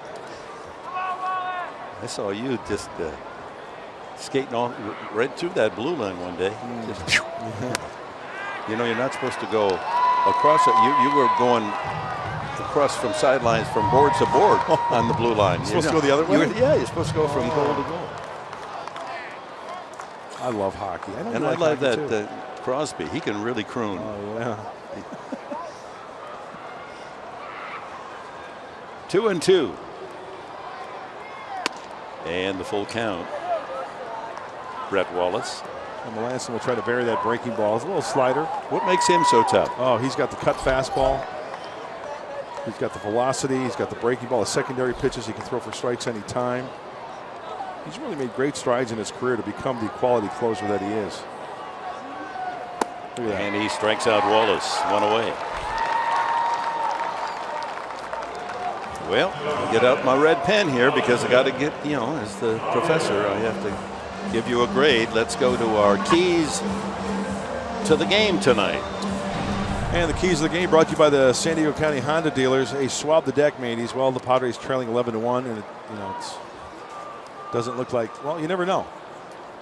I still have faith. And defend the SS Fryer. No errors tonight. Oh, but see, that's kind of a cheap way to get a better grade. Now I got to pass you. I was going to give you a D, Really? maybe D. I'll give you a C minus then. Okay. Since they didn't make any errors. I'll take that. Thank you. But I've been checking your performance so far in April. You know, I keep a book on your grades. Looks like you're going to have to do some special homework. Oh, come on. Oh, yeah. Looks like a paper, about 5 pages, and we can make the grade, boost that grade up a half a mark. I'm going to call my parents. They're in the principal's office right now. Alexei Ramirez, 0 for 3. Right to the second baseman. Harrison could not have been positioned better. And there's 2 away.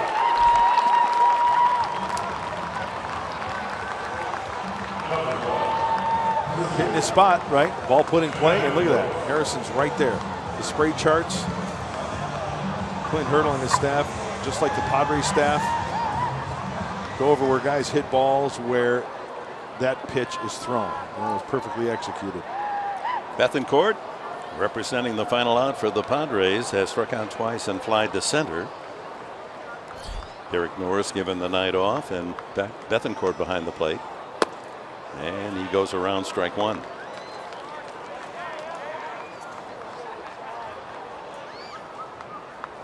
Kastner tomorrow night against Adam Wainwright. We'll see Michael Waka on Saturday and Mike Leake, local lad, on Sunday.